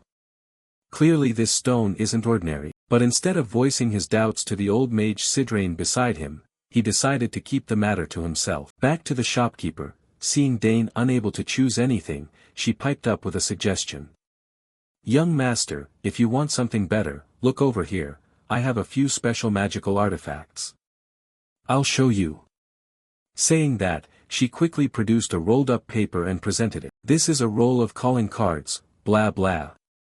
Ignoring the sales pitch, Dane remained focused on the stone in his hand, though the shop held many curiosities, he only wanted this. Unaware of Dane's thoughts, the woman continued enthusiastically, If you place it inside, it will automatically store the information you want, and you only need to call the person's name and their card will appear. Before she finished, Dane interrupted, I'll take the calling card roll and this stone. Putting the calling cards aside, Dane taking that worthless stone astonished the shopkeeper.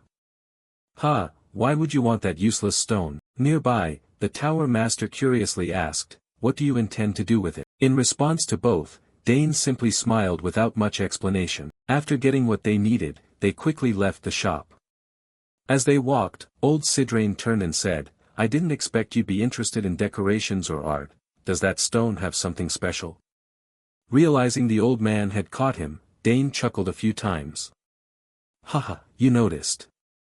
Of course, otherwise why would I buy such a useless stone? Calmly, Sidrain replied, and at this point Dane, unable to hide it any longer, let slip a bit of information.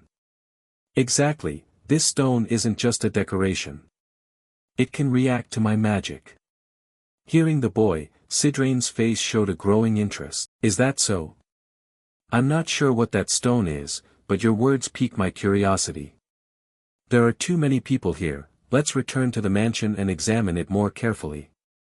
All right, Dane nodded. The group urged their horses and rode back to the mansion quickly. Time passed swiftly until afternoon. Now the two of them were preparing to begin studying the stone. Do you know what it is? Dane asked.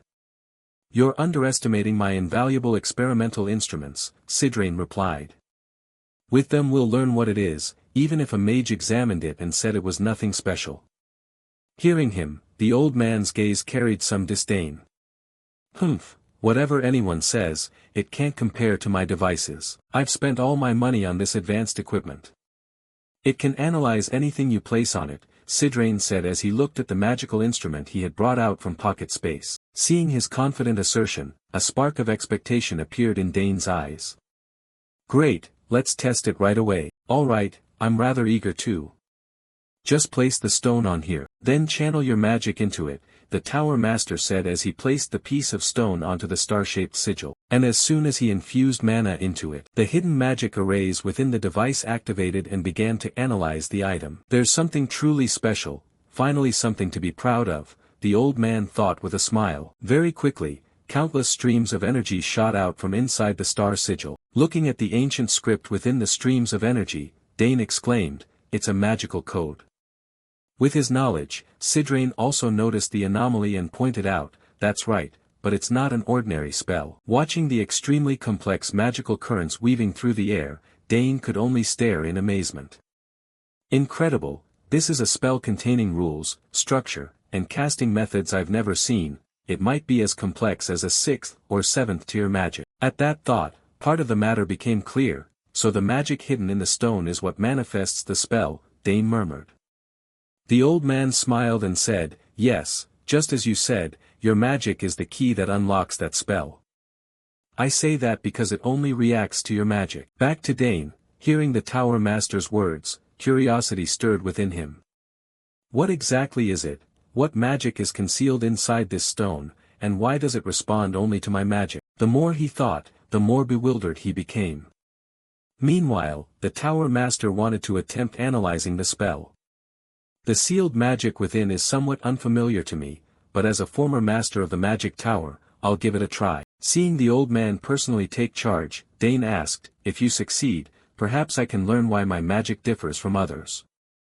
"Perhaps, let's hope it succeeds," Sidrain nodded. Elsewhere, in Arabella's private laboratory, she was reviewing a pile of analysis reports carefully pinned to the wall and murmured, "Indeed it's different, clearly not ordinary magic. A special trait, there's a unique characteristic in Dane's magic that even I don't possess." However, which magical field this spell belongs to did not appear in the results. Spell reagents, gateway magic, magical engineering, if it's not any of those fields, then what exactly is it? It must correspond to something, she pondered thoughtfully. Then a flash of insight struck her, "That's right, there's a branch of magic that's been lost, Dane's magic might fit it." Thinking that, she hurriedly checked her stack of magic books. Where had she put them? Here they are: alchemy, spirit divination, death essence arts, and even a primitive magical code, Arabella muttered as she searched. Until her hand accidentally knocked a book, sending it flying to the floor. "Ha, an ancient magic tome," she exclaimed in surprise. She brushed the dust from the book as if it hadn't been touched for ages, recalling that a magical kingdom had existed long ago and that some magics were inherited from Archana. Because it's an ancient magic from 2000 years ago, no one knows how to use it. At that thought, Arabella laughed at herself. "Haha, what am I saying? Ancient magic vanished 2000 years ago, Dane's magic couldn't possibly match it." After laughing, her expression grew thoughtful again. "Oh well, I've nothing to lose." She decided to try and immediately began using her magic on the typewriter before her. Quickly, the typewriter spat out a sheet of paper with results. Something began to appear. After waiting for the machine to finish writing, Arabella quickly checked the results.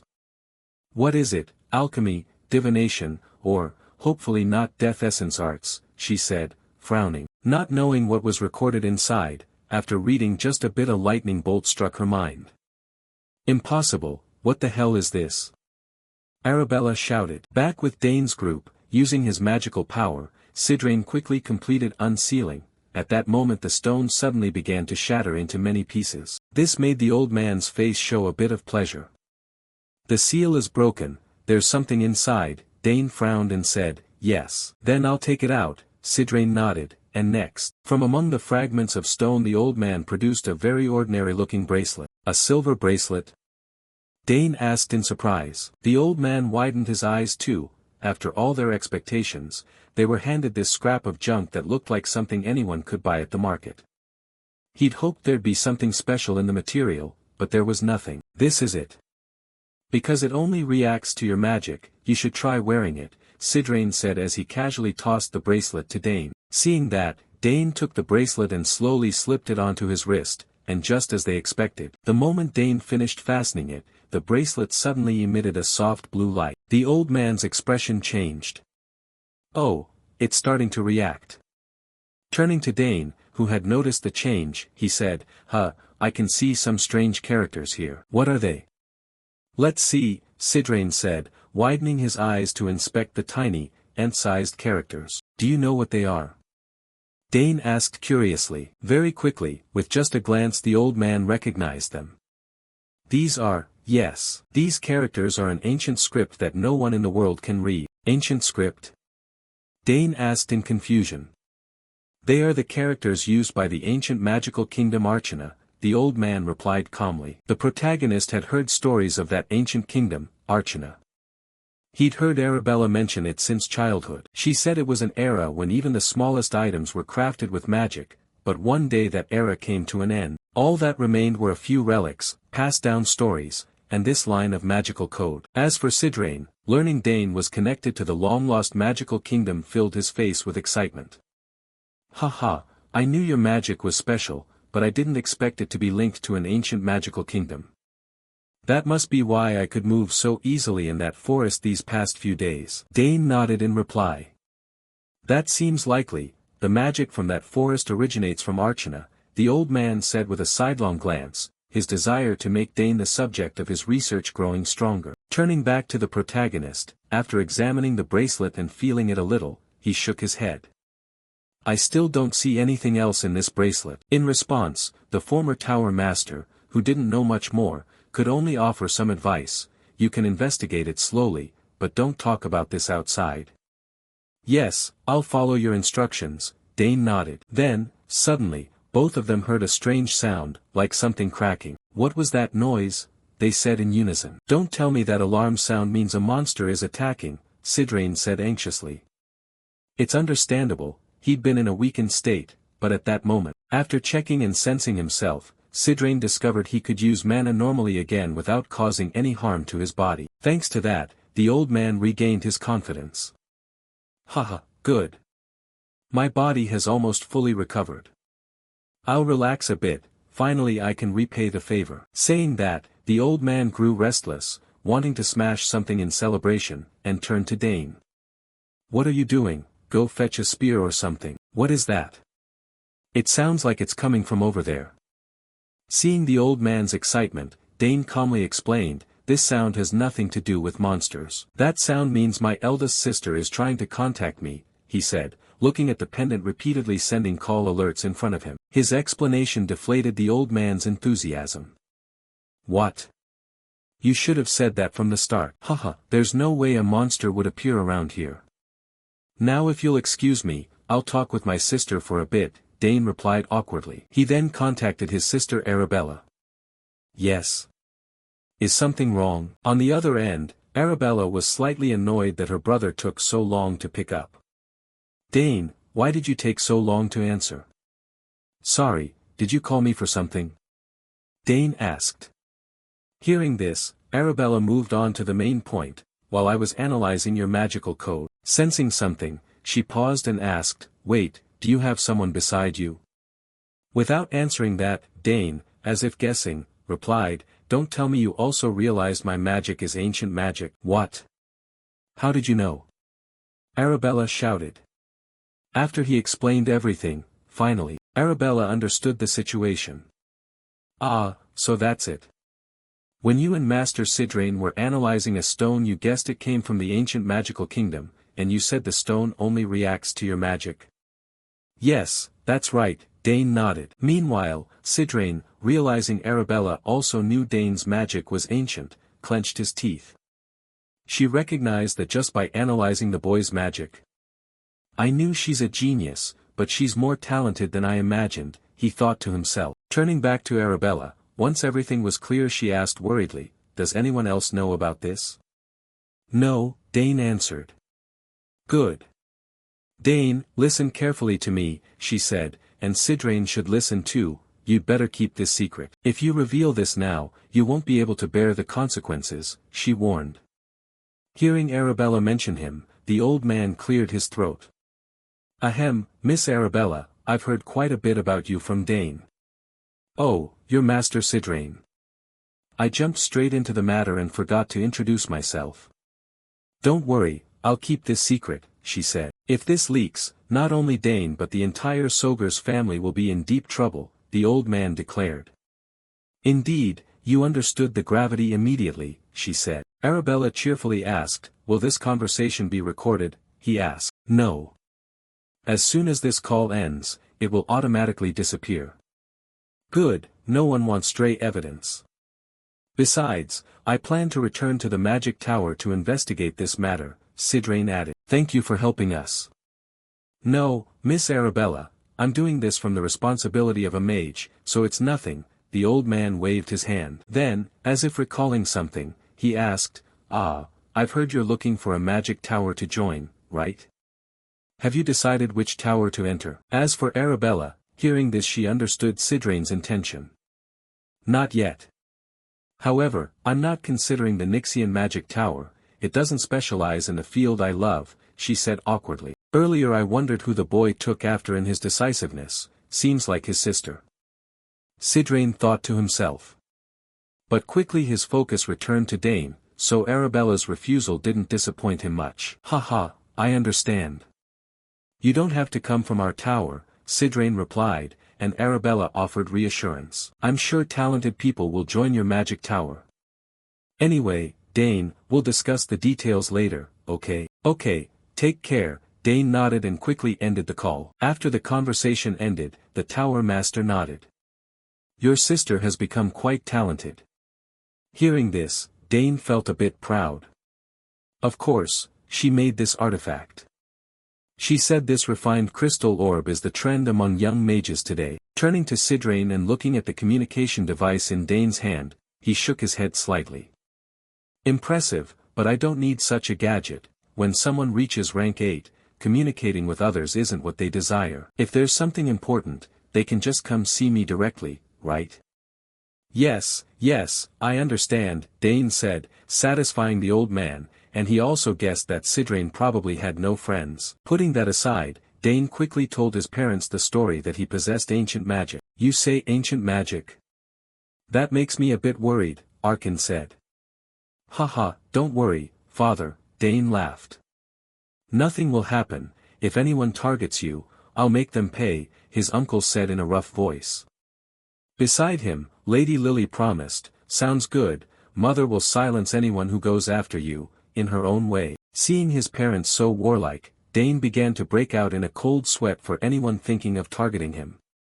Haha, they're full of killing intent, he thought inwardly, but with both of them protecting him he's safe. Then Arkin stroked his chin thoughtfully and said, but if that's true, it means ancient magic is hidden in our bloodline, doesn't it? Hearing his speculation, Lady Lily nodded. That's a good question, and we don't know if any of our ancestors had it. I'll check on my side of the family. Hearing them, Dane felt a bit of anticipation.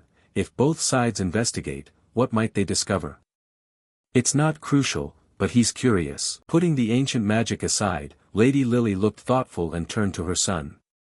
It seems you've already crossed more than one boundary. Dane, if you stay here, that will hinder your development. You should consider moving to the capital to live from now on. Hearing this, Dane's face became a little confused. The capital? He asked blankly. Uncle Arkin nodded. Yes. You know, you must be at least 14 to enter the academy, and now you're old enough. I wanted to keep you for another year or two, but it seems there's nothing more you can learn here. Turning to Lady Lily, seeing Dane's worry, she gently took her son's hand and advised, Dane, if you choose that, you can leave whenever you want. Hearing this, the protagonist was slightly surprised. He hadn't expected them to think that way. Dane, you'll do well, go and fulfill your talent as you wish, Arkin said with a smile. With his parents' encouragement, the protagonist no longer hesitated. Yes, I understand what you mean. I'll prepare to enroll in the academy. That's a good choice, Arkin nodded. Good, time for me to level up again, the protagonist told himself. Time passed quickly. Dane told Sidrane of his intention. Oh, is that your choice? Sidrane asked. Yes, though sooner than I expected, Dane said. You've made a very good choice, staying here would only limit your talent, that would be a waste. Also, a piece of advice, don't immediately reveal too much of your talent. Although the academy welcomes talent, not everyone thinks that way, the old wizard said seriously. With 2 lifetimes of experience, Dane understood some of this. Right, Arabella told me before, she had to face people insulting her. Turning back to Sidrane, ordinary kids won't keep up, but the Thermion family is a different story. The old man nodded, prompting Dane to recall the girl Layla. Ah, right, come to think of it, I told her I'd visit if I went to the capital. If I don't visit her she'll be very disappointed. Also, I should think about what weapon to make with the seal the Duke Thermion gave me earlier, Dane thought to himself. Unaware of Dane's thoughts, the old man opposite stroked his beard thoughtfully and said, "Let's see, if you enter the academy in 3 months, you should depart from here after 2 months." Hearing this, Dane nodded. "That seems reasonable. What about you?" At the question, the old man outlined his plans. "I intend to return to the magic tower. I think I have matters to attend to. You've made things less dull for me. If I find any clues about ancient magic or anything related, I'll tell you." "Really?" "If that's so, I'd be very grateful," Dane hurriedly said. "Then the remaining issue is your lessons. If time is short, we must speed things up. Reaching rank 3 is hard, the second rank is nothing compared to the third." "Yes, I'll study very hard. And I've prepared a gift for you." "A gift?" Sidrane's voice held a note of surprise. Dane produced a small wooden box from his personal space, placed it before him, and nodded. "Yes, my sister sent this to me via teleportation magic yesterday. It was a newly made item. By both their looks, inside the box was some small stone. It's a new refined crystal orb not yet on the market. Arabella invented it, she likes me, so when I asked she gave it to me." Sidrane, seeing the new toy, hurriedly picked up the stone and his eyes lit up. "Oh, quite compact and beautiful. Ah, I don't need this, but I'll kindly accept the gift you've prepared for me. Oh, I can inscribe my rune magic into this." "Yes, so please use it to contact me." Though he claimed he didn't need it, he looked very excited. Dane silently began instructing the old man on using the modern device. "Yes, do it like this here, haha, this is really simple to use," he said happily, which made Dane slightly worried. "He probably won't contact me often, will he?" Time quickly passed until evening. The protagonist suddenly pondered the coming period. "The academy, I need to seriously prepare over the next 2 months. My interest is to be able to use summoning magic to a certain degree. I'll aim to officially enter the summoning magic class, receive the summoning mark, and get a chance to take the competency assessment. Since Claire is an assistant professor, I'll probably see her often once I enroll." Speaking of which, Dane looked at the egg in the glass case nearby and muttered, "I forgot to immerse my friend in magic." Without further thought, he habitually began to channel his mana into the egg. As he infused it he thought, "For 7 years I've painstakingly immersed it in magic day and night, yet it hasn't shown any reaction. However, if the magic I've embedded hasn't gone anywhere and the egg has absorbed that amount, then surely it will hatch one day," Dane thought with eager eyes. Time passed quickly. Scene shifts to Arabella, who was explaining the academy exams to the protagonist. "Yes, 1 general exam and 1 specialization exam." On the other end, the protagonist understood a bit but still asked, "Is that so? Could you explain in more detail?" "Let's see, the general exam is a preliminary test to classify candidates. It covers culture, history, and empire-related topics.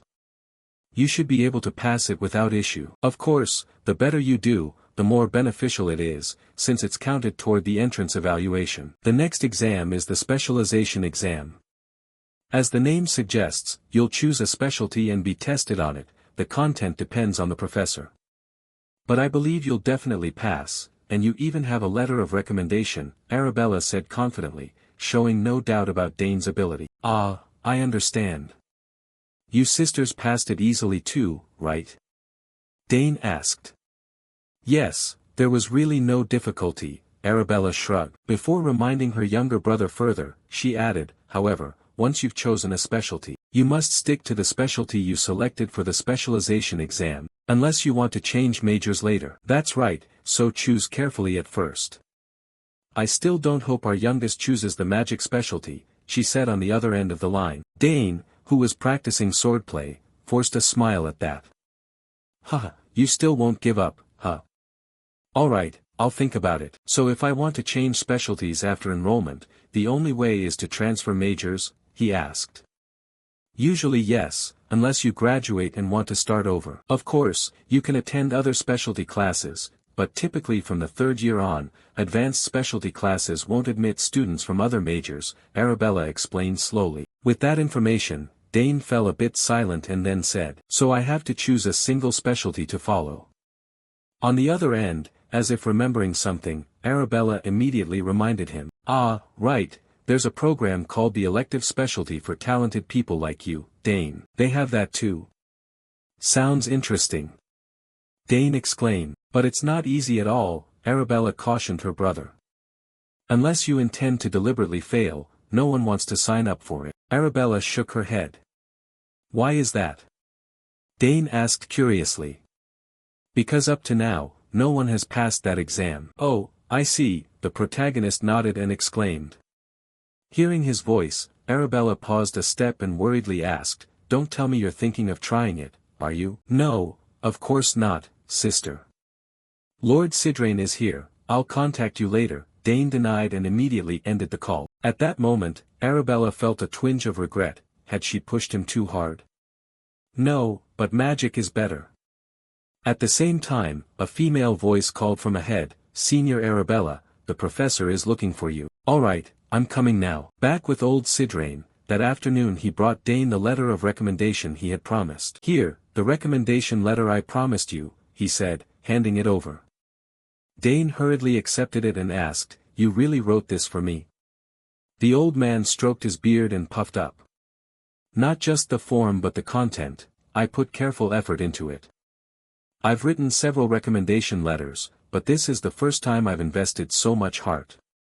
Consider it an honor. Looking at the old man's somewhat proud expression, Dane couldn't deny the effort he had put into the letter and felt genuinely grateful. Yes, I will try not to let you down. Sidrain looked at Dane and suddenly sighed. It would be great if you wanted to become my pupil, but even if I took you on, I don't think you'd obediently call me master. The remark struck Dane's dark spot and halted his breath for a beat. Haha, how did he know that? The deity fumbled in his head. Putting that aside, Sidrain turned and asked, Have you finished preparing for the trip? Yes, and actually I don't have much to bring. Besides, the academy dormitory facilities are already very good, so most necessities are provided. Hearing him, the old man clicked his tongue and shook his head, offering some advice. The facilities are indeed good, but a few people monopolize them. You're not the sort to back down from those people, right? Ha.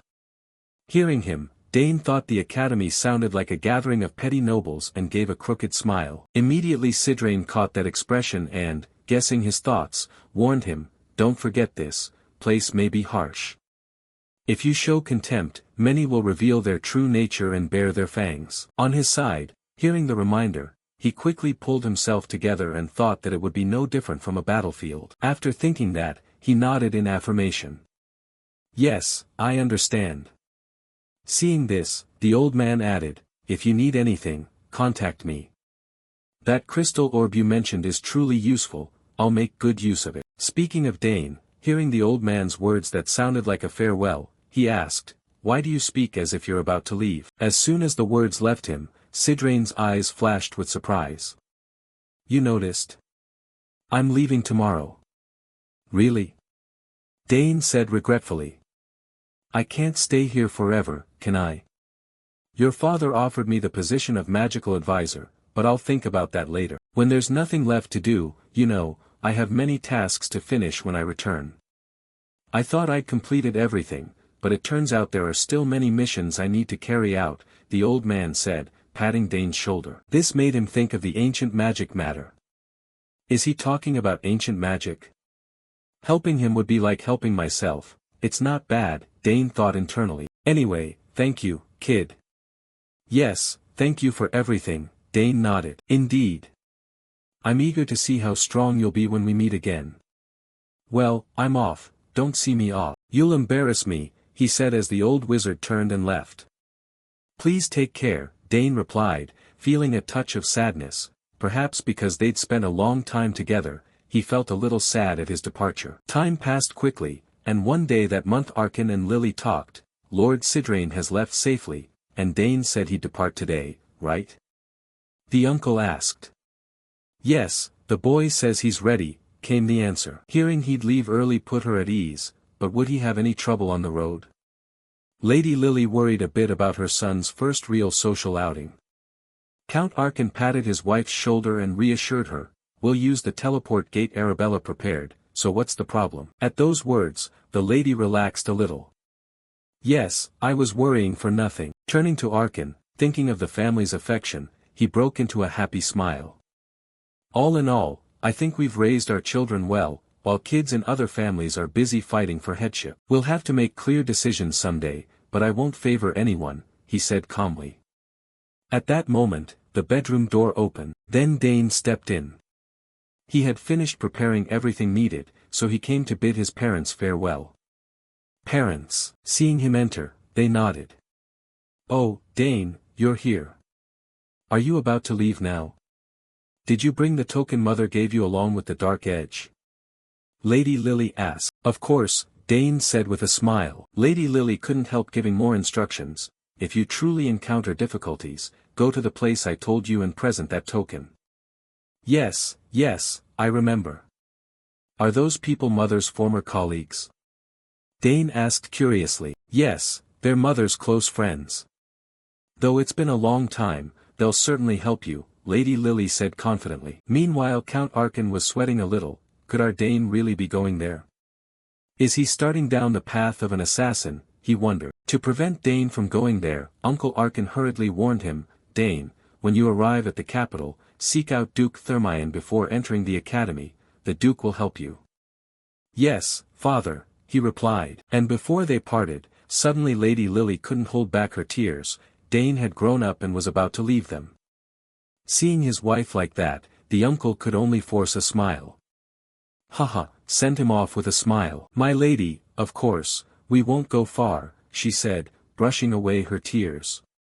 Meanwhile Dane felt a tightness in his chest. About to leave, his legs suddenly felt heavy. Then I'll take my leave, Dane said, forcing a smile. Then, watching his back from the window, Arkin's expression turned cold as he instructed someone behind him, Gil lad, follow him closely, ensure Dane reaches the teleport gate safely and then report back to me. Yes, master, Gil lad replied coldly, like a machine. He turned and left to ensure the young heir's safety. Seeing her husband's arrangements, Lady Lily sighed, it's been a long time since I've seen such a sight. You know what to do, watch Dane's teleport and see if anything unusual happens. Back where Dane was, for some reason the teleport gate wasn't set up inside the family mansion but placed in an empty lot. When the steward Herman looked at the gate, he widened his eyes. Master, seeing something like this in person is impressive. This is the teleport gate our eldest sister prepared earlier, Dane said with a smile. Looking at the gate's sophistication and complexity, Dane had to salute his sister mentally. Now I understand why she spent a whole year investing in this. The steward then asked, if we enter here, will instantaneous teleportation activate? Yes, probably, Dane smiled. He recalled the time when the gate was first built. How much effort had his sister put into it? Instantaneous teleportation can't be achieved merely by rearranging runes like other spells. It requires combining the rearrangement with continuous transmission of magical energy to operate.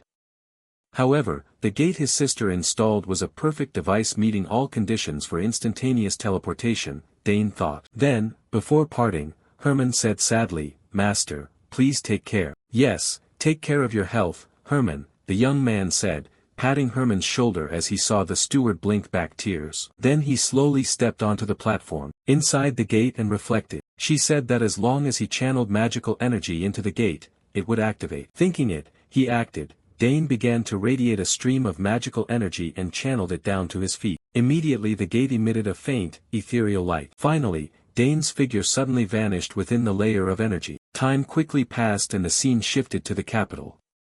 It's unclear where Dane had been teleported to, but now he was on horseback at the city gate, looking at the bustling crowd ahead. A hint of joy showed on Dane's face. We're here, the entrance to the capital Artemia, the general said with a smile. At that moment, as if recognizing Dane's status, a knight raised his hand in salute.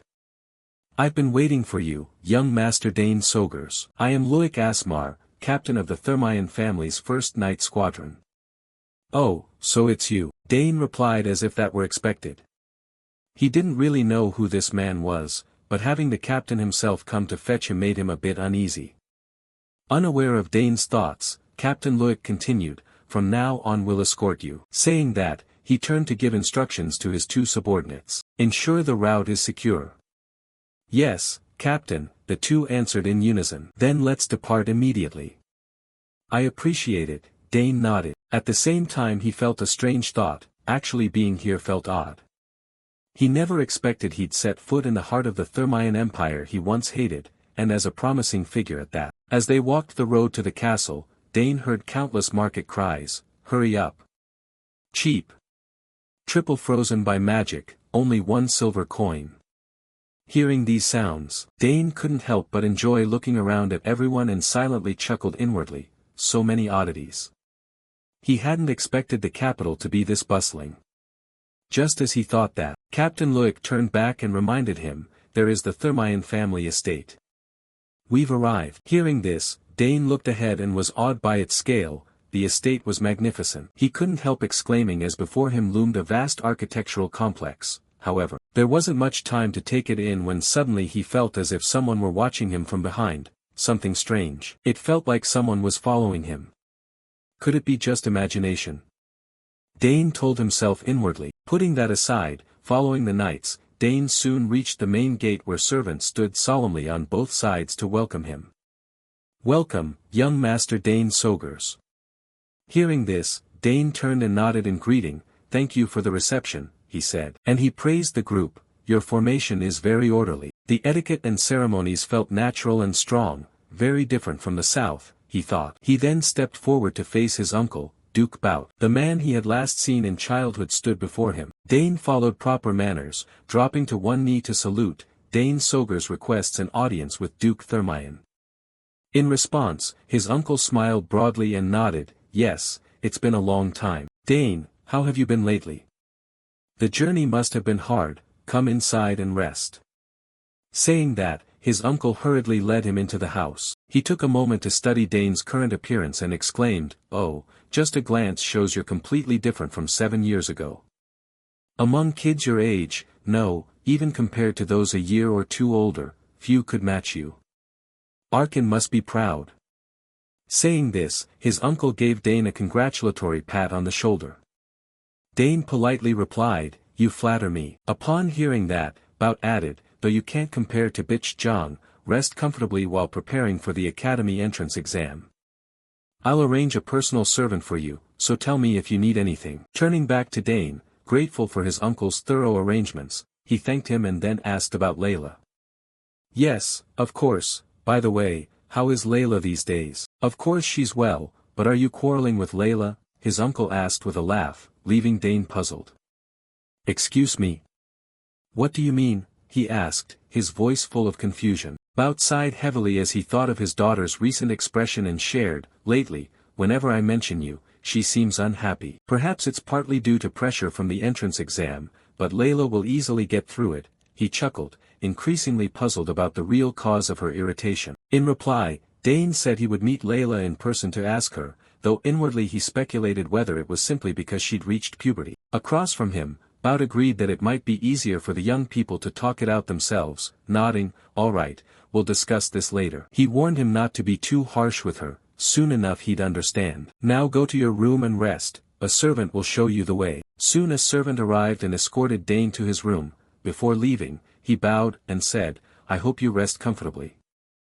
"All right, thank you," Dane nodded, and waited until the door had fully closed. The protagonist surveyed his room and murmured, "I'll stay here about a week to prepare for the entrance exam. This guest room seems a bit too luxurious, doesn't it? First I'll unpack, then I'll find the training grounds," he said, casually tossing his satchel aside. But before he could rearrange his things, a figure with pink hair stepped out from inside the wardrobe and spoke. "I'll take you to the training grounds." "Dane, why are you only arriving now?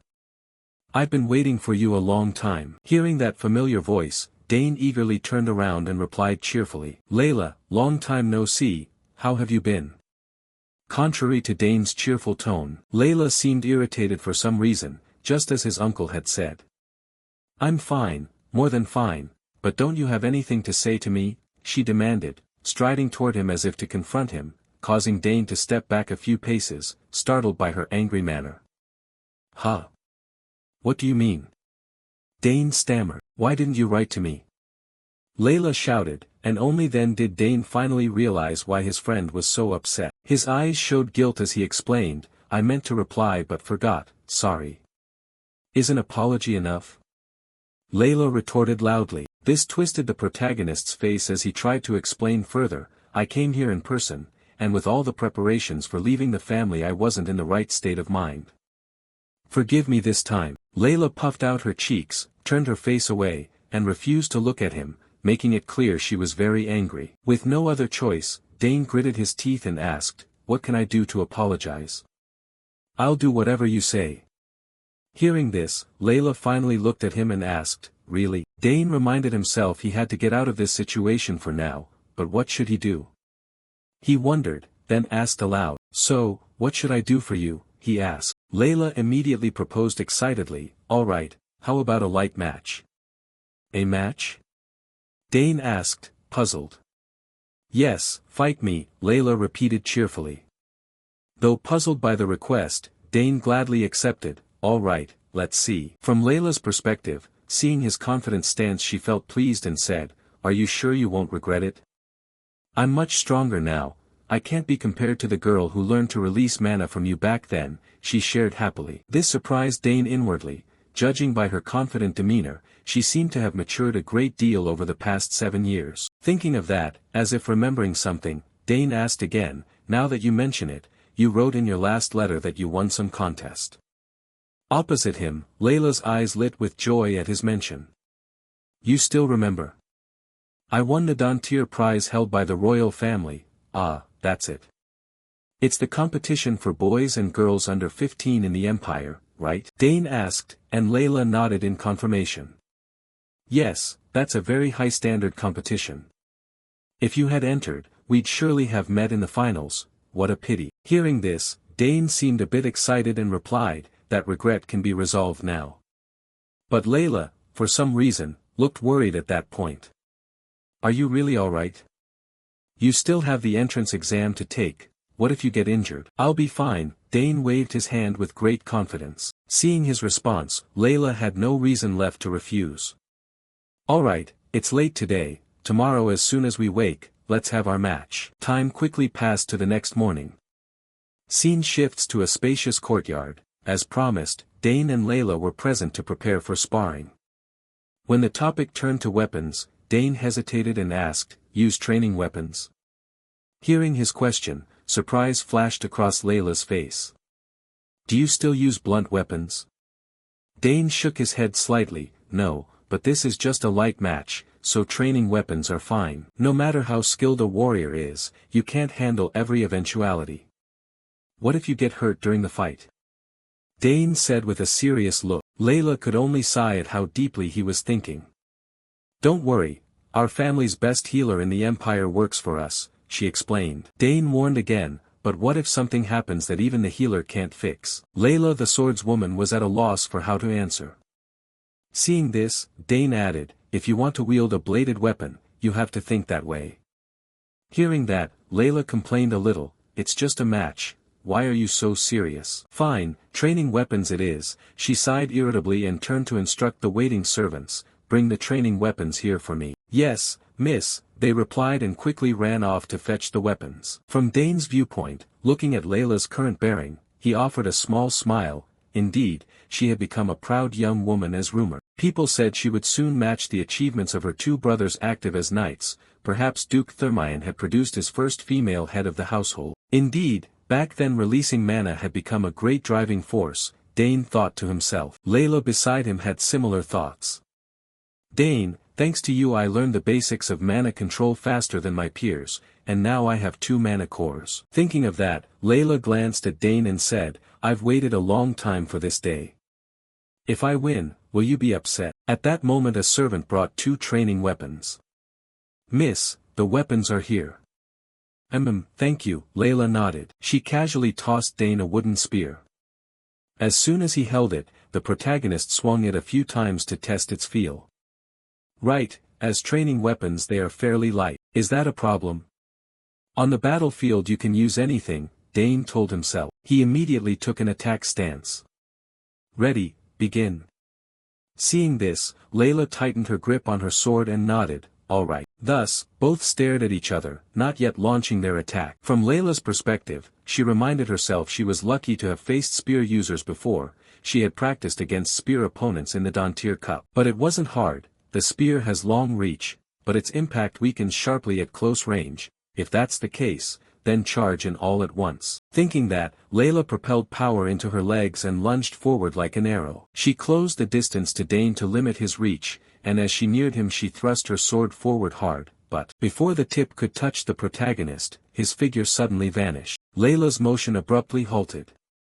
What happened? Where did he just disappear to? She wondered in shock. Then the spearhead was placed against her hand from the side, leaving Layla utterly stunned. When did you get there? She asked, bewildered. Beside her, Dane looked at her reproachfully. Fortunately these are training weapons. If they were real, something serious could have happened. Still bewildered at losing so quickly, the pink-haired girl protested. She clearly had touched the blade. Seeing his friend's displeased expression, Dane suggested once more, all right, let's start over. The same method won't work, move more carefully this time. Hearing this, Layla tightened her grip on the sword and told herself she was only nervous from not seeing him for so long. This time she would not yield. As she thought that, she noticed Duke Thermion watching them both from the balcony above. Of course, Dane also noticed him and even guessed why he stood there watching.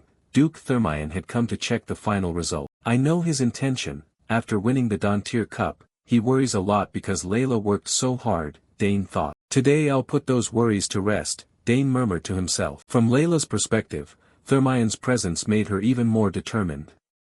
Dane, prepare yourself, my father is watching, so I'll give it my all, she said with clear resolve. Dane nodded in response and said, whatever it takes. Seeing that, Layla said no more. She gripped her sword and swung it forcefully toward Dane. Her attack generated 2 wind blade edges, heading straight for the protagonist. However, Dane only had to spin his spear like a fan to easily block them. Layla used the opening to dash in close.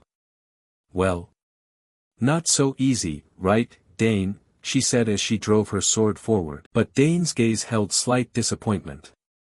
Not yet, keep trying your hardest, he said. Back at Bout's position, he continued to watch their duel intently. Their fight remained evenly matched so far. He wondered how it would turn out, but felt a growing unease. The smile that had been on Dane's face earlier had completely vanished. Now he looked like a soldier about to go into battle. Returning to the fight, Layla was now constantly moving, attacking from all sides. Yet she still couldn't break through his defense. With his ability, every blade from Layla was blocked by Dane with ease. Having no other option, the swordswoman had to attack continuously to find an opening, until she noticed Dane suddenly exposing a gap at his waist. Seeing this, Layla clenched her teeth and reminded herself that the opportunity had come. Think it, do it. She didn't hesitate and thrust her sword toward that spot, not knowing that all of this had been part of the protagonist's calculation. The moment her sword thrust forward, Dane slammed his spear hard into her wrist, causing the sword to fly from her hand and clatter to the ground. Looks like I win this time, Dane said calmly. At the same time, Uncle Bout saw the result and asked the knight behind him, lost again? What do you think, Luik? Will this humble her a bit? Hearing the question, the knight captain wiped a bead of sweat and sighed. So you knew about this, too? Bout's gaze never left his daughter. Of course I know. She showed signs even before the Dantier Cup, and after winning the championship it became fully apparent. I plan to speak to her seriously, but I think it's better if she realizes it herself. Behind them, Luik agreed, saying it was a very wise decision. Then Uncle Bout looked at the protagonist and asked quietly, tell me, how many mana cores does that boy have? Luik watched Dane fighting below and guessed, at least 3 cores. His guess made Bout frown. I think differently, at least 2, at most 3. He muttered this, prompting the knight captain to stroke his chin curiously and ask, why do you think that? Bout looked ahead and explained, look closely. Although his spear speed overwhelms Layla, it's not raw speed. What Layla lacks experience in is tactical action. Back in the fight, even though Layla attacked with almost storm-like ferocity at close range, none of her blows troubled Dane. Layla herself found it hard to believe.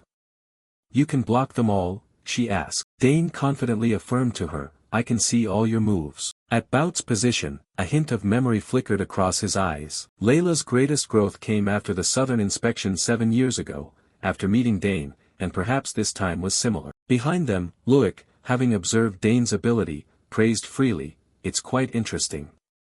The lady won the Dantier Cup but didn't use her full strength. clearly Count Sogers trained him harshly. Hearing this, Uncle Bout nearly laughed out loud. No, you don't understand Arkin. Though strict, he's not the type to train cruelly. Unlike me, and Dane himself doesn't need brutal training. What do you mean by that? Luik asked curiously. To that question, Bout gave a simple answer. Overwhelming talent that ordinary people don't dare surpass. Dane is a genius. Perhaps he didn't participate, because he wasn't interested in that tournament. Is that so? Luik said in surprise, finding it hard to believe. Impossible, he wasn't interested in the Dantier Cup. That's the tournament every boy and girl in the Empire dreams of. Unaware of Luik's inner thoughts, Uncle Bout affirmed that no one that age could compete with Dane, calling him a prodigy. Then he voiced a hope. Layla, I hope you recognize your shortcomings in this match. If you drop that complacency and focus on sword training, you could completely surpass your brothers. Back with Dane and Layla, their duel had ended, and once again victory belonged to the protagonist. Dane had won so easily he hadn't broken a sweat, while opposite him, Layla was drenched in sweat. After losing repeatedly, whether she liked it or not she had to admit defeat. Indeed Dane, there was no way she could beat him. He was a prodigy, and she hadn't realized the gap between them was so wide, Layla thought bitterly. Meanwhile, the protagonist retracted his spear and suggested they stop the sparring. You're tired. Let's end it here. All right. You win, Layla conceded. Dane narrowed his eyes slightly and reflected that Duke Thermion's wish had been fulfilled. The Duke must have sensed that he was not number one. Thinking that, after teaching the swordswoman a lesson about who the true genius was, Dane turned to leave. At that moment Layla glared and shouted, How on earth did you train like that? In response, Dane coldly replied with 2 words, hard work. But that answer didn't satisfy Layla. She shot back, who isn't hardworking? Ahead, Dane paused for a beat and murmured, then just work harder.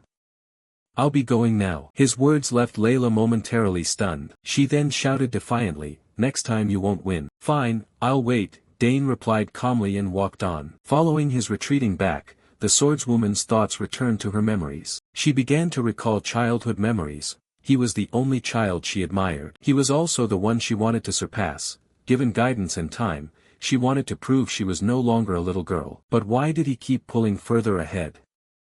Thinking this, Layla involuntarily clenched her palm and murmured in a voice only she could hear, just wait, next time I'll definitely win.